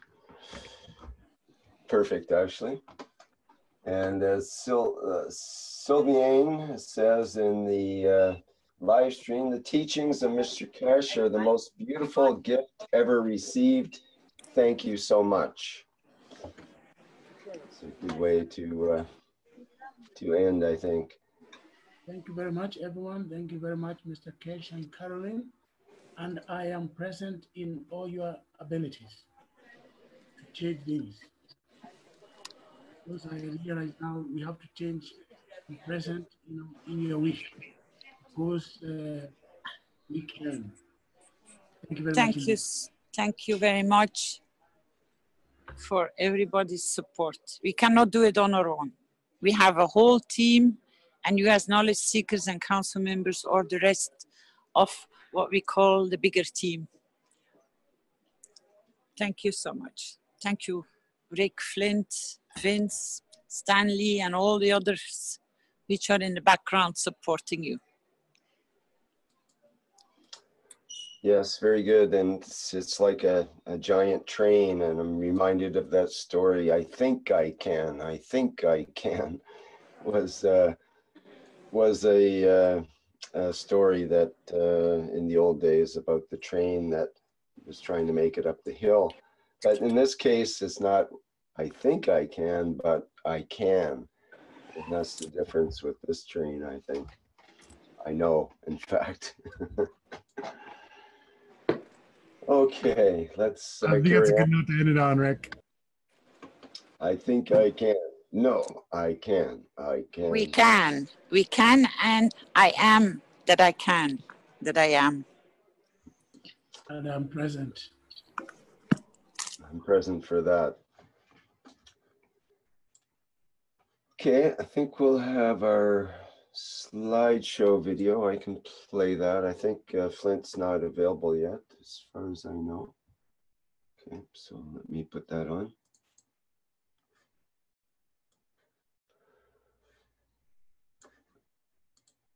And thank you, as always, everybody, for attending our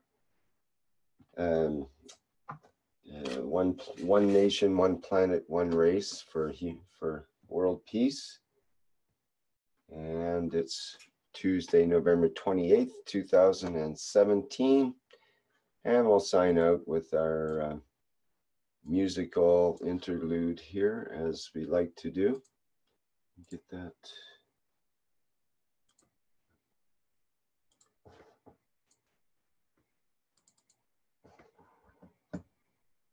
All right, there we go, I think.